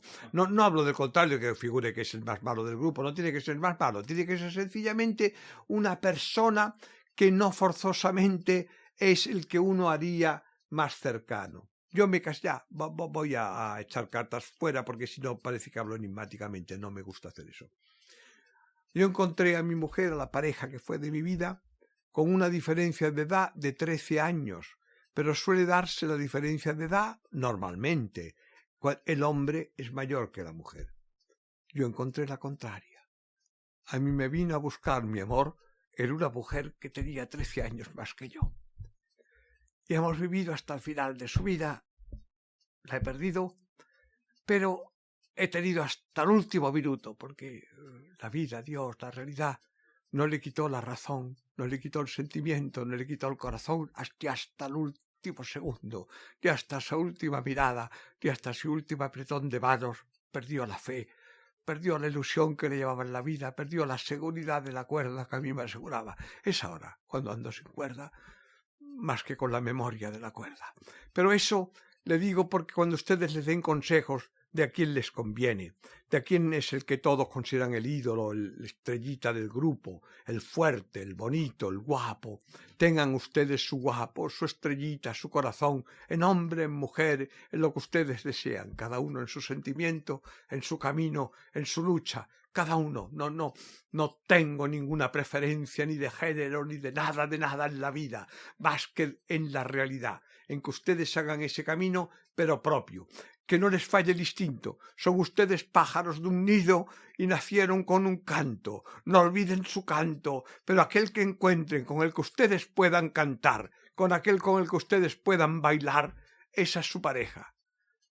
Tenga los años que tenga, la religión que tenga, la raza que tenga, el país, la lengua, lo que quiera. Es su pareja. Cuando se reúnen y se miran, bailarán. Por eso yo he escrito este libro de los mares, de los océanos, de los barcos, porque tuve una compañera de navegación, una compañera en la que hemos bailado muchas veces en la cubierta de los barcos, ella tan seria, yo tan loco, pero encontrando siempre que yo le cantaba cuando ella le costaba precisamente a veces hablar o comunicar todo lo que llevaba en el corazón, que era más rico y más bello que todas las tonterías que yo pudiese cantarle. Pero así hicimos pareja, y así nos abrimos camino, y así hicimos navegaciones, y así hicimos muchas horas de tormenta, ella con miedo cuando había mala mar, yo con confianza, porque no sé cómo me figuraba que era una epopeya, que era un poema, y ella entonces se adaptaba rápidamente a eso. Por contra, sin embargo, embargo, en los momentos difíciles económicos, en los momentos de dificultad, porque llevamos una vida rica, pero esa vida rica nos costaba más de lo que yo podía mantener y sin embargo nos uníamos para soportarla en los momentos difíciles. ¿Saben? La vida de un escritor y de muchas personas tiene siempre algo de actores. O sea, cuando ustedes ven una película que les gusta y ustedes ven a Humphrey Bogart besando a Ingrid Bergman, ¿no? Y dicen qué suerte tienen, se besan en la pantalla. Luego cada uno se va a la pensión donde vive. Vive a veces en una habitación que da un pequeño patinejo sin mucha luz. Vive con sus problemas, vive con sus historias. Pero ustedes disfrutan y se creen, eso es lo bello, que ustedes se crean. Por eso yo escribo, por eso otros hacen de actores, por eso otros cantan, para que ustedes se crean la canción y piensen, este hombre está cantando todo el día, ese hombre está cantando el tiempo que ha estado en el escenario. O sea, luego le cogea una pierna, tiene un problema, o no le han pagado el show que ha montado. Entonces, eso es lo que yo les digo, esos momentos de la vida, lo importante es creerse la novela, creerse la historia. Para eso escribimos. Yo les escribo estas Reinas del Mar y un día algún amigo cuando me habla, pero me dice, tú has pasado la vida en barco, en esos barcos maravillosos que llamas las Reinas del Mar, el Queen Elizabeth, el Queen Mary, los barcos más preciosos del mundo, las orquestas, los momentos felices en escena, la mesa del capitán, la hora de los guantes en el té, esa vida que les hago creer continua cuando leen mi novela.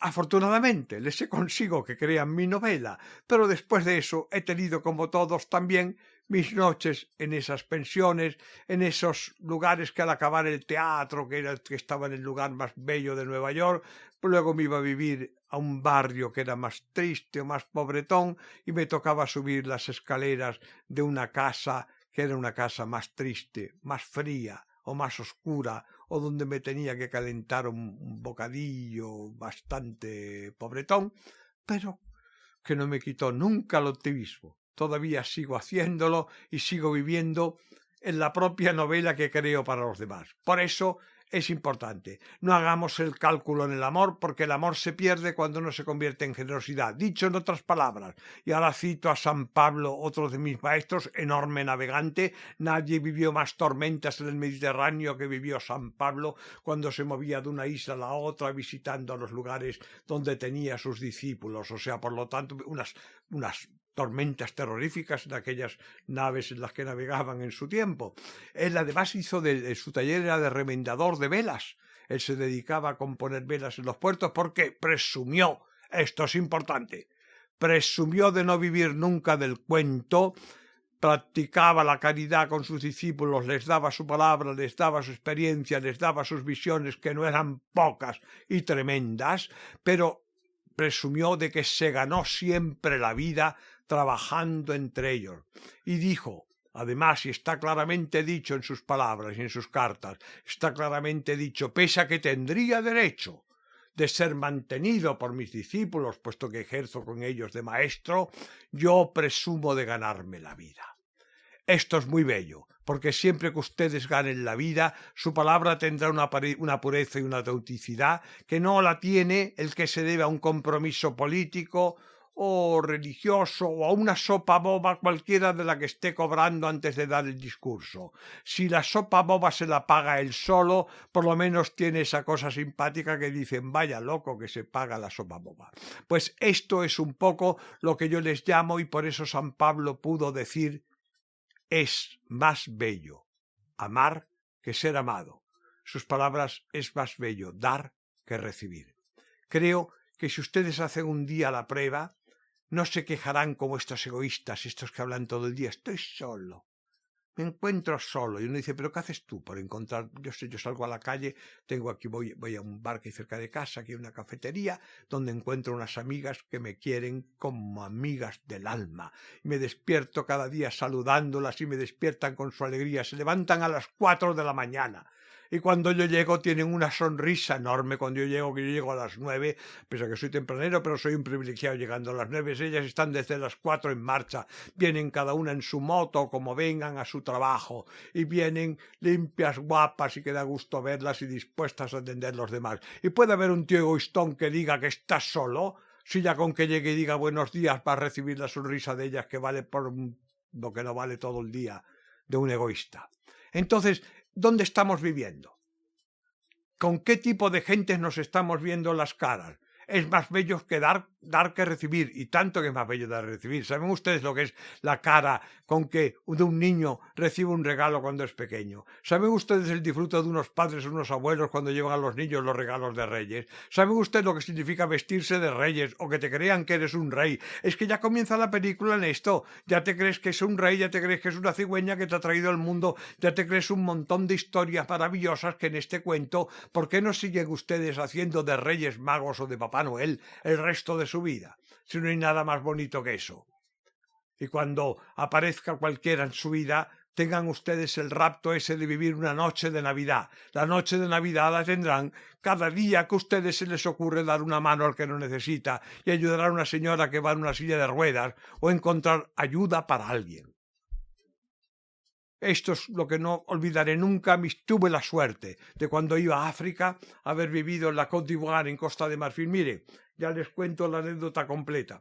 En la Costa de Marfil, en la Côte d'Ivoire, en Togo, Dahomey, en la costa occidental francesa, que la he recorrido entera, y me refugiaba a veces en las misiones de los padres blancos, de las hermanas, de los misioneros, las misioneras que estaban en estos pueblos. Y recuerdo que me tocaba entonces, si había épocas de cólera, pues había que tener todas las precauciones porque había que estar vigilando con las aguas, con todo, pero entonces llegaban los niños a la escuela, había que irlos buscando, venían niños que venían con una hermanita mayor, y uno veía, porque había que fijarse, la vida es para mirarla, no es para tener un oficio y pensar que uno ha cumplido cuando cumple el oficio, no, hay que mirar lo que hay fuera. Entonces uno que estaba haciendo de maestro para enseñarles a leer y a escribir, de repente veía llegar bajo la lluvia, en la época de lluvias, veía llegar a una niña que debía tener 12 años o así, espigadita, más o menos dejarbada, con una hermanita pequeña a la que traía de la mano.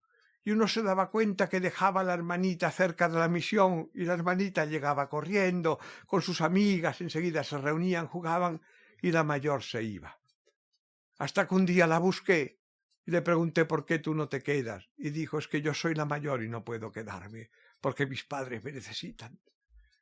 Recuerdo cómo buscamos ayudar a los misioneros, afortunadamente, cómo buscamos al padre. Como el padre decía, no, yo no puedo prescindir de mi hija. Y entonces, como dijimos, ¿usted puede prescindir en qué condiciones? Dijo, yo necesito el dinero para alimentar a mi familia. Entonces le encontramos trabajo en la misión y entonces él venía con su hija, con la pequeña, y venían a la misión. Al cabo de los años yo tengo ahí en mis papeles, un día revisando papeles, de vez en cuando tengo ese delirio de mirar cosas antiguas y vi una carta en papel cuadriculado y en esa carta en papel cuadriculado estaba mi letra y pensé qué cosa tan rara he escrito yo aquí. Y miré y no era mi letra, era mi letra de uno de los niños con los que yo había enseñado en la misión a leer, que le había enseñado, él era tan listo, en 3 meses aprendían a leer y escribir. Era en francés, las clases eran en la Côte d'Ivoire, dábamos en francés, y recuerdo que al final de la carta había olvidado poner, intentaba mirar quién era, había olvidado poner su nombre. Esto es muy bello, ponía solo merci, gracias. Y se me ocurrió que en vez de la importancia de llamarse Ernesto, debería haber escrito una obra titulada La importancia de llamarse merci. La importancia de llamarse gracias. Afortunadamente conservo el nombre de él, se llamaba Ernesto, que lo tenía en el sobre, porque el sobre sí que había puesto hasta la dirección del pueblo a Boissou, que era el pueblo donde estaba y donde habíamos tenido la misión. Pero la importancia de llamarse gracias. Voy por las calles, parece que la palabra perdón y la palabra gracias se ha perdido. Procuro dejar la acera si veo una persona mayor o que necesita por lo que sea más cuidado, o viene un niño. Nadie dice gracias. Además, a veces te miran como con miedo, no vayas a que, como has dado paso, no vayas a querer algo más, ¿eh? O sea, es terrorífico que estemos viviendo un mundo donde se pierde la palabra merci, porque sería el nombre que deberíamos llamar todos. Me hubiese gustado ahora, al cabo de los años, que mis padres me hubiesen llamado gracias. Hay un fragmento del Principito, me gusta cuando conoce al zorro, y el zorro, ese personaje del Principito, siente miedo, porque conoce también el riesgo de acercarse demasiado a alguien. Él habla de la palabra domesticar, y le pregunta qué es esto de domesticar. El Principito, que no sabe nada, que justo ha llegado a la Tierra, que tiene esa curiosidad de los niños, y el zorro le responde que significa crear lazos. Pero luego uno tiene que ser responsable de los lazos que ha creado, y siente también la responsabilidad, la presión, e incluso puede herirse en ese proceso, ¿no? Así que el zorro, siempre me gustó ese personaje, ¿no? Que al principio mostraba esa cautela y luego de algún modo se entrega al amor, como hacemos todos. Pero es inevitable, supongo, sentir ese miedo. Es inevitable y es bueno. Yo diría la cautela no está mal. Lo que pasa es que sobre la cautela... Yo siento mucho miedo a veces. Pues es muy bonito. Pero es bueno también. Claro, porque significa que realmente notas que quieres dar algo. Porque, no quiero fallar, no quiero... Te vas a comprometer y lo sabes y por eso sientes miedo. Porque el compromiso crea una prudencia, una cautela. Es normal. Lo que pasa es que lo bonito que tiene el amor es que el compromiso es vencido por la generosidad. Es por eso por lo que nos comprometemos. Nos comprometemos malgré tú. Yo suelo decirlo en la historia de mi mujer cuando hablo de ella y hablo con sinceridad siempre porque así nos comprometimos.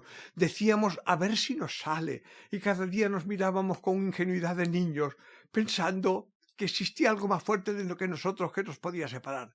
Nos ha separado ya. Pero no era lo que nosotros creíamos.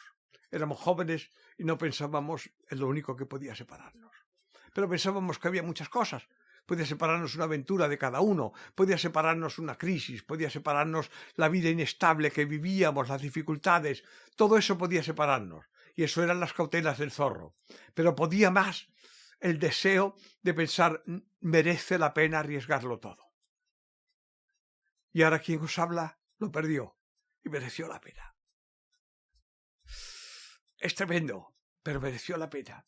O sea, lo perdió. También hablo relativamente, no se crean ustedes que yo no tengo esperanza y no tengo mi fe y no tengo mi idea de notar la presencia porque tengo compensaciones muy fuertes porque el amor deja mucha huella. O sea, donde ha habido un árbol, queda siempre unas raíces enormes y una vida tremenda que es la vida de la tierra. Esa vida es la vida del humus. Es una vida que pasa que de humus viene la palabra humildad. Es una palabra más humilde de la que nosotros figuramos, que siempre pensamos que va a quedar un monumento. Quedan las raíces con los animalitos que viven ahí debajo, con las aguas que siguen fluyendo ahí. Y por lo tanto, toda la riqueza del humus, de la tierra, del musgo, es propia vida. Y todo lo que es vida, por diminuto que sea, es sagrado. Y es tan fuerte el amor que para cruzar el glaciar, para escalar de nuevo esa grieta, incluso cuando no está ella o cuando está él, el recuerdo a veces puede darte esa fuerza, ¿no? Ese recuerdo, ese amor, incluso ahora, en un momento en el que ya no está, podría sacarnos de esa grieta. Es la parte que es a mí... más que recuerdo, es presencia. Es una presencia. Porque el recuerdo es una cosa que realmente tú te mantienes siempre como un poco distante, es como una proyección, diríamos. La presencia es otra cosa. El recuerdo, por ejemplo, sería cuando uno se compone la novela de lo que ha vivido con la memoria y se compone, incluso la enaltece, la busca o la hace trágica en momentos que no, a lo mejor no eran tanto, pero uno puede hacer una novela con el recuerdo, es la memoria. Pero la presencia es otra cosa, porque la memoria tiene unos momentos en los que son siempre es contra uno. En la antigua, en las idea bíblica, el auténtico profeta no es el Señor que es aplaudido, porque el que es aplaudido a veces es un ventajista. El profeta habla siempre a pesar de él, y el pobre hombre habla, por ejemplo, diciéndole está hablando al pueblo y diciendo, porque tú, Sión, vas a ser condenada por tus pecados, y la gente dice que este tío es un cenizo, no hay quien lo escuche, porque habla contra él, le sale la palabra contra lo que quiere decir. Como en el amor, sale a pesar de uno. Entonces la presencia que yo digo es cuando uno está distraído y uno está de repente tranquilo viendo una película en la televisión, uno está de repente paseando por la calle y de repente se oye un ruido, se ve un reflejo y algo te viene dentro, no lo has creado tú, algo te ha venido de fuera. Esa es la presencia, eso es lo que te ha llegado y eso es lo que te demuestra que estás siendo estás siendo utilizado por algo que existe y preexiste a ti. Eso es la maravilla de la vida, no lo que tú has creado, porque lo que has creado da mucha soledad, porque lo que has creado está unido a muchas situaciones aleatorias, a muchas trampas que nos hacemos, es inevitable, pero sin embargo lo bello es cuando algo te llega. Es por eso, cuando te hace hablar, incluso a mí me ha ocurrido a veces de decir en público cosas que me sabía que me iban a venir en contra a la larga. No puedes evitarlo, porque cuando tienes la presencia de tu experiencia, de tu amor, de algo que tú estás defendiendo en pureza, te sale esa verdad. No hablas tú, habla algo por ti, eso que se puede llamar el espíritu, eso que se puede llamar una fuerza interior de todo nuestro ser, es la que nos hace defender a veces causas perdidas, y las defendemos, que es lo que decíamos a diferencia del calculador, que siempre defiende cuando va a tener un premio. Eso es una discusión, en este caso en el Evangelio, que hay entre San Pedro y San Pablo. Y es curioso, me gusta, por ejemplo, esta discusión cuando leo los Hechos de los Apóstoles, porque San Pedro es, según el Evangelio, el discípulo preferido del Maestro Jesús. El discípulo preferido es Juan, pero el discípulo, diríamos, primero, el discípulo al primero al que él se dirige mirándole a los ojos y lo elige y le dice, sígueme. Esto lo habéis vivido en la vida, es el momento del amor, es el momento en que vuestra pareja os dice sígueme y vosotros la seguís. Y si acertáis, ese es un momento de elección. Eso no tiene vuelta de hoja. Pues este es el mismo que si este pescador sigue entre ese maestro que le dice sígueme y él lo abandona todo y le sigue. Bueno, pues ese momento frente al otro, que es Pablo, que es un judío educado en la escuela farisaica de Gamaliel, una escuela muy sabia, por lo tanto muy racional, que ha hecho toda una vida de fariseo, pues fariseo era el bueno, Pero al final fariseo nos queda solo con su excepción de hipócrita, pero en teoría era el separado porque era tan bueno, tan puro, lo cumplía todo, que no había quien se dirigiese a él porque uno se caía al suelo al verlo de tan bueno que era. El mundo está lleno de buenos de estos, separados y que tienen mucho cuidado de mezclarse con nosotros y de tocarnos. Cada uno tiene su manía, uno porque no habla su idioma, el otro porque no tiene su religión, el otro porque no eres de su raza y como te da la mano parece que la quita, no le vayas a contaminar, cuidado. Pero bueno, pues que dice que ha caído, según la tradición evangélica, ha caído de un caballo porque se ha convertido, ha visto la luz y por lo tanto no ha conocido al maestro, porque esto pasa 40 años más tarde ya de la muerte del maestro, no lo conoce y discute con aquel que ha estado al lado del maestro. Y, sin embargo, el que ha estado al lado del maestro humildemente baja velas cuando le dice su argumento y le dice el siguiente: tú estás hablando aquí a una muchedumbre, a unos discípulos que te están aplaudiendo, y te están aplaudiendo cuando a nuestro maestro no lo aplaudieron, lo crucificaron. Entonces, ¿qué les estás contando tú que te aplauden tanto? ¿No les estarás dando gusto? Efectivamente, Pedro estaba haciendo concesiones, diríamos, al grupo, diciendo que si tenían leyes dietéticas las siguiesen, cuando el maestro había dicho que se come de lo que se quiera, que no hay unas leyes dietéticas. Bueno, todo este tipo de discurso va por esto. El verdadero profeta habla a veces contra el pueblo que tiene delante. Los que son muy aplaudidos y hablan siempre de lo que el pueblo quiere escuchar, y aquellos que dicen yo soy el ídolo del pueblo, me da un miedo enorme, yo corro, no tengo pies para correr, me da mucho miedo, porque en todas las epopeyas históricas ocurre de que el pueblo se siente irresponsable por la muchedumbre que es. Y eso hay que tener mucho, por eso no soy populista. Me da mucho miedo el pueblo cuando el pueblo actúa como máxima autoridad y pienso que todos debemos ser sujetos a una constitución, a unos pactos, a unos compromisos sociales. Y no basta decir somos 5.000 y como somos 5.000 tenemos razón y tú no. No, señor. Somos 5.000 más uno que hemos pactado unas reglas de juego. Y somos siempre 5.000 más uno. Y tenemos voz todos. No hay 5.000 contra uno. Eso no creo en ello, porque eso ha sido en la vida objeto de los grandes crímenes, sea de los maestros religiosos, sea de los santos, sea de los mártires, sea de los niños, sea de las mujeres que sufrieron persecución por muchas injusticias que hoy día reivindicamos, piensen ustedes por quién fueron condenadas. Por unos señores que se sentaban todos en la puerta de un casino y decían: a esa la condeno. Se acabó. Sentencia. No. Nosotros estamos contra eso, aunque seamos condenados por esos que tienen la verdad, el absoluto, y ese no está, porque es muy curioso, me veo que siempre van diciendo que esa verdad es la que tenían, por ejemplo, la Inquisición, que esa verdad la tenían. Estupendo, entonces se equivocaban. Y no se equivocan ahora los que son los mismos, pero los mismos que van cambiando de máscaras, no olviden el juego de las máscaras. Los mismos que de repente no pertenecen a la Iglesia, o no pertenecen al Corán, o no pertenecen a cualquiera de las versiones que tenemos ya capituladas. No, son nuevos inquisidores, pero que aparecen figurando que defienden la libertad, o que defienden un mundo nuevo, o que defienden la moda. ¿Por qué la moda es santa? ¿Solamente porque se presenta nuevo? ¿Por qué lo que es nuevo es santo y lo que es viejo es malo? ¿Saben ustedes, me puede dar alguien una razón? Cuando lo nuevo está enriqueciendo a montones de gente que lo único que quieren es que tiren ustedes los zapatos antiguos para venderle otros que acaba de hacer. ¿Por qué no tienen cuidado con la palabra moderno, que no significa nada? El tiempo no significa nada. Aquí estamos hablando juntos y estamos hablando de Nietzsche, de Goethe, de San Pablo. Estamos sacando cada ballena del fondo del mar que no se pueden ustedes figurar. ¿Por qué? Porque conviven con nosotros. Dios me libre de que nada más pudiese cuando estoy hablándoles de los ídolos del momento. Entre otras razones, porque a los 2 días, aquel que le han dado ustedes el Oscar, me acaban diciendo que era un acosador de señoras. Dios mío, pues el tiempo que he perdido en mi vida adorándolo, tú.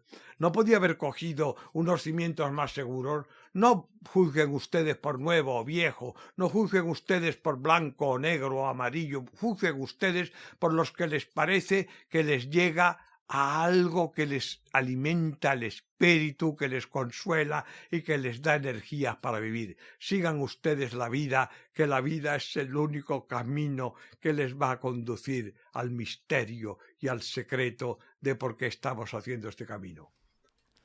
Es una canción de Leonard Cohen, que no deja de ser un poema. En inglés dice: "There's a crack in everything, that's how the light gets in". Hay una brecha, hay una grieta en todo, así es como entra la luz. Siempre me ha emocionado este poema, cómo con unas pocas palabras consigue contar tanto. Y yo creo que hemos hablado de vulnerabilidades, de que la vida también son problemas, de que hay que superarlos. Y creo que esta frase de Leonard Cohen resume muy bien lo que somos los humanos. Muy bonito incluso por el glaciar, porque en el glaciar sabíamos que hay grietas. Y esa grieta, curiosamente, en el caso de Cohen, está sacando de que la grieta no solo encuentra que hay que tener la prudencia de saber qué es la realidad y las grietas, sino que en la grieta surge la luz, porque hace falta que se rompan los cielos para que haya la teofanía, para que haya la revelación, para que haya la manifestación. Y esto es el momento mágico. Y por eso es muy bonita esa frase, porque va precisamente aquello que yo decía, que la revelación está en el momento que va a la contra. No va en el momento de la uniformidad, en el momento de la paz. ¿Sabéis? Hay una frase muy bella, en este caso bíblica también, que es una frase de Elías, me parece que es, cuando dice: veréis, es una manifestación que tiene de la plenitud, del entusiasmo, digamos, de la divinidad de Yahvé. Y en esa manifestación, en esa teofanía, dice: veréis, oiréis hablar de fuegos, de terremotos, de cataclismos, que es lo que se presenta a Yahvé en el Antiguo Testamento. Y decía: pero yo no estoy en el fuego, yo no estoy en el terremoto, yo estoy en el cataclismo. Y luego una luz que rompe todo eso, y una luz, en este caso no habla de grieta, habla de una luz suave que rompe, o como un rocío suave. Yo estoy en esa luz, en ese rocío, en ese amanecer.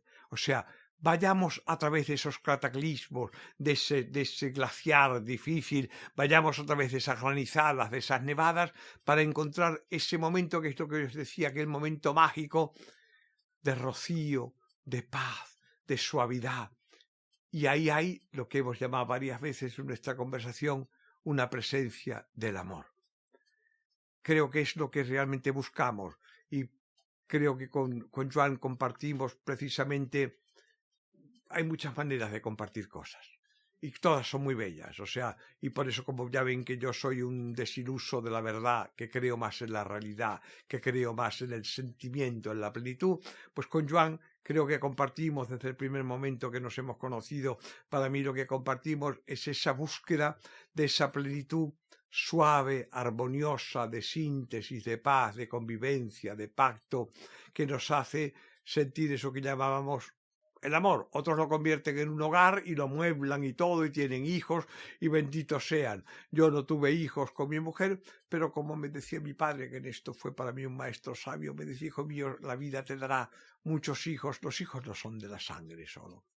Los hijos y los hermanos son los que conviven con nosotros, los que compartimos todo esto que hemos estado compartiendo. Por eso te doy tanto las gracias que me hayas permitido desde mi casa compartir con todos, porque son tuyos, no eran míos, me los has traído tú a casa, todos los que te siguen, compartir algo que para mí es importante, compartir eso que podríamos llamar la confraternidad, la complicidad, el gusto, el placer de haber a través de los sentidos hablar de mundos, de horizontes, de barcos, de mares, que es lo que intento en mis libros, porque pese a que hablo a veces, ahora ya los años que tengo, debe ser los años que tengo, que hablo a veces tanto de la Biblia y eso, ya veis que soy un humilde novelista que cuenta historias para que la gente disfrute, para que tenga banquetes donde encuentre historias de amor, historias de intriga, historias de belleza, de barcos, de puertos, de especias, de aromas, de sabores, de colores.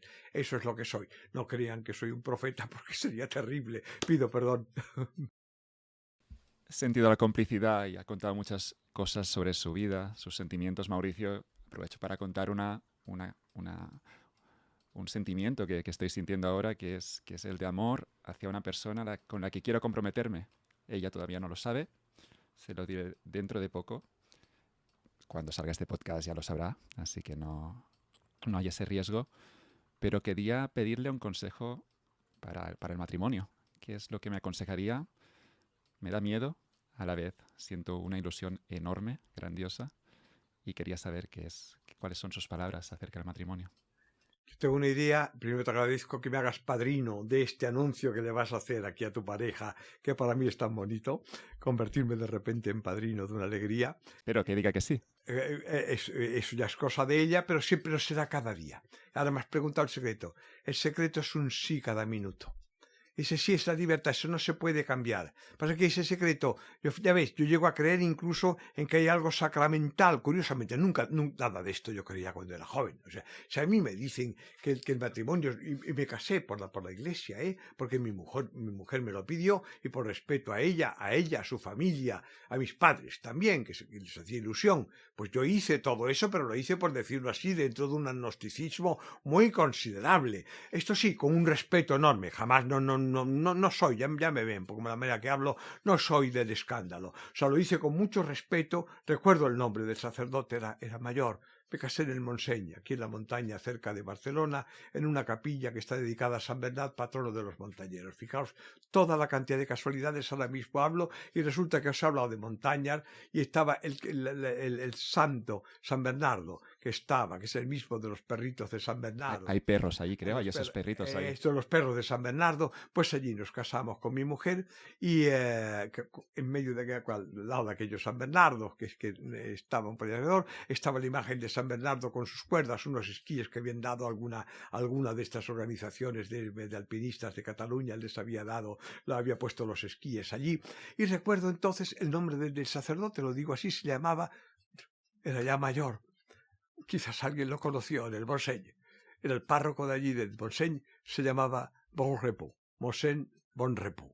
Lo digo por si alguien lo conoce. Yo conservo su nombre en el corazón porque el sacramento como el del orden, del matrimonio, es algo tan importante, porque los contrayentes son los verdaderos ministros y está todo el misterio de sí. Pero la bendición estaba en este caso, en este sacerdote humilde de parroquia rural que nos bendijo. Y es por eso que te llevo a ese misterio que duró tantos años en nosotros, 56 años, con tantas dificultades, entre ellas una enfermedad de mi mujer que le hizo que no pudiésemos tener hijos, pero ya la había sido de novio, ya nos casamos conscientes de eso. Esta otra idea que ven que tengo yo, de esa idea de tener muchos hijos e incluso adopto a todo lo que me aparezca al lado, adopto de corazón, quiero decir, o aquellas historias de mis recuerdos de África, de las misiones, de la India, de tantos lugares donde he tenido esa misma idea de crear escuelas. Y mi mujer compartió conmigo siempre esa misma idea de mantener esa complicidad en estos ideales, porque nuestro matrimonio estaba basado en ese ideal de proyectar, de hacer cosas juntos. No fue nunca basado en ese idea egoísta de crear solamente un hogar cerrado o que mantenernos nosotros. Tuvimos muchas dificultades para mantenernos, la dificultad de un escritor, y ella pensaba siempre que todo consistía en que yo escribiese libros. Para que yo pudiese escribir libros tenía que tener al lado una presencia que ustedes no se pueden figurar qué mérito tiene de soportar las dificultades económicas, las incertidumbres terroríficas. Si me ven a mí el aspecto que mantengo, afortunadamente, porque cuando ayuno acostumbro a perfumarme, o sea, si ustedes me ven a mí, no figurarán, y en eso no le hago justicia a ellas, y me apena y me siento tremendamente arrepentido y humilde de no darles la imagen, que sería una imagen bastante pobre, la que yo les daría, para que ustedes viesen la fuerza y el valor que ella tuvo de sacarme adelante y que no me perdiese. Eso es el matrimonio. Yo le prometí a ella también cuando la conocí, porque ella tenía, a diferencia, siempre hay esa complicidad. Ella no tenía estas historias novelescas en la cabeza. Ella hubiese hecho un mundo más seguro, un hogar más pequeño, un hogar seguramente donde había habido unos hijos bonitos y preciosos que hubiesen salido adelante. Conmigo encontró este otro mundo de inseguridades, de aventuras, de leyendas, de novelas, de teatro, donde a veces hacíamos una película muy bonita y en las luces más bellas nos besábamos en escena y la gente pensaba qué suerte que tienen, que en el transatlántico más bello del mundo, en medio de las olas de la puesta de sol, se están besando, el pañuelo de ella como vuela el viento, qué guapa está. Y entonces mi cara ni siquiera se ve, y entonces en esa escena, sin embargo, teníamos siempre esa complicidad, que ella estaba detrás, cuando luego al llegar la noche nos perdíamos el decorado, se iba el barco, se iba la puesta de sol, y nos encontrábamos en la dificultad de hacer las cuentas de cómo íbamos a salir adelante, y ella me decía siempre: tenemos que seguir, es tu obra, son tus libros, son tus novelas. Es lo maravilloso de que dos pueden lo que uno nunca haría. Ese es el misterio de ese sacramento en el que creo, y que este sacerdote, este cura sencillo de la montaña, nos dio esa bendición y que salió. Por eso te digo, nunca creáis que lo hayáis hecho cuando os caséis. Hay mucha fiesta, muchos aplausos de los compañeros. Nosotros hicimos una boda sencilla, en familia, pero puede haber los invitados que queráis y los que comparten el placer, el banquete y todo eso, pero la realidad está en vosotros y en algo más. Creed siempre en ese algo más que os ayuda, que os da fuerza, que está presente, y es eso que va en la bendición.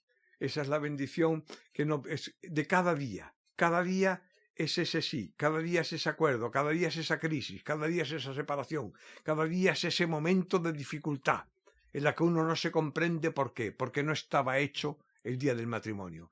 El matrimonio es un cometa, es una estrella. Hay una canción que me recuerdo que cantaba yo cuando iba a Rusia. Te contaba que hice el libro oficial de la Olimpiada, y recuerdo que iba a una casa, pues iba siempre acompañado de una troika que me vigilaba, una troika de espías, no, pero digamos como de policías que tenía que informar de todo lo que yo hacía moviéndome por el país. Me abrían todas las puertas, todos los museos, y recuerdo que era muy bonito porque a ellos les gustaba el fútbol y me llevaban a su casa. Vivían en esas casas enormes que había en las afueras de Moscú, enormes, y entonces allí tenían a su hermana y a su abuelo. La abuela era como un copo de nieve, pelo blanco, además vestía de blanco, la recuerdo en una silla de ruedas, y mientras ellos iban al cuarto de estar a escuchar el fútbol, gritaban el Torpedo o el Dinamo de Moscú, gol, gritaban cada vez que marcaban un gol, y nos quedábamos nosotros solos y hablábamos con ellos de canciones, y ellas me ponían en un tocadiscos de aquellos de aguja de la época, me ponían las canciones que cantaba Ala Bayanova, que eran poemas de Ala Akhmatova. Eran poemas preciosos, los romanzas rusos, el corazón de los rusos. Bueno, si han leído ustedes a Tolstoy o a Dostoyevsky, lo tienen todo. Entonces, eso realmente me recuerdo siempre que en aquellos momentos para mí cantaba la Navayanova y cantaba canciones preciosas. Unas de ellas eran una que se llamaba Brilla, brilla mi estrella. Gari, gari, maya zviezda. Gari, gari, maya zviezda. Zviezda lyubi, priviednaya. Ты у меня одна собственная, другой не будет никогда. Bueno, pues canciones así que me recuerdan a aquel mundo, la estrella. Casarse es seguir una estrella. Brillará siempre esa estrella si la buscáis. Brillarán momentos difíciles y momentos buenos. Pero eso para mí es ese misterio del sí cada día. Mauricio, gracias por sus palabras, gracias por su amor. Ha sido un auténtico placer escucharle. Para mí, perdonadme que soy viejo, me emociono, vivo una vida para mí difícil ya, porque la edad tiene unas ventajas y algunas otras desventajas. Pero mi ventaja había sido compartir con vosotros este momento, que es un momento de alegría. No, me perfumo y vuelvo a ser el más rico y alegre y feliz del mundo. Gracias.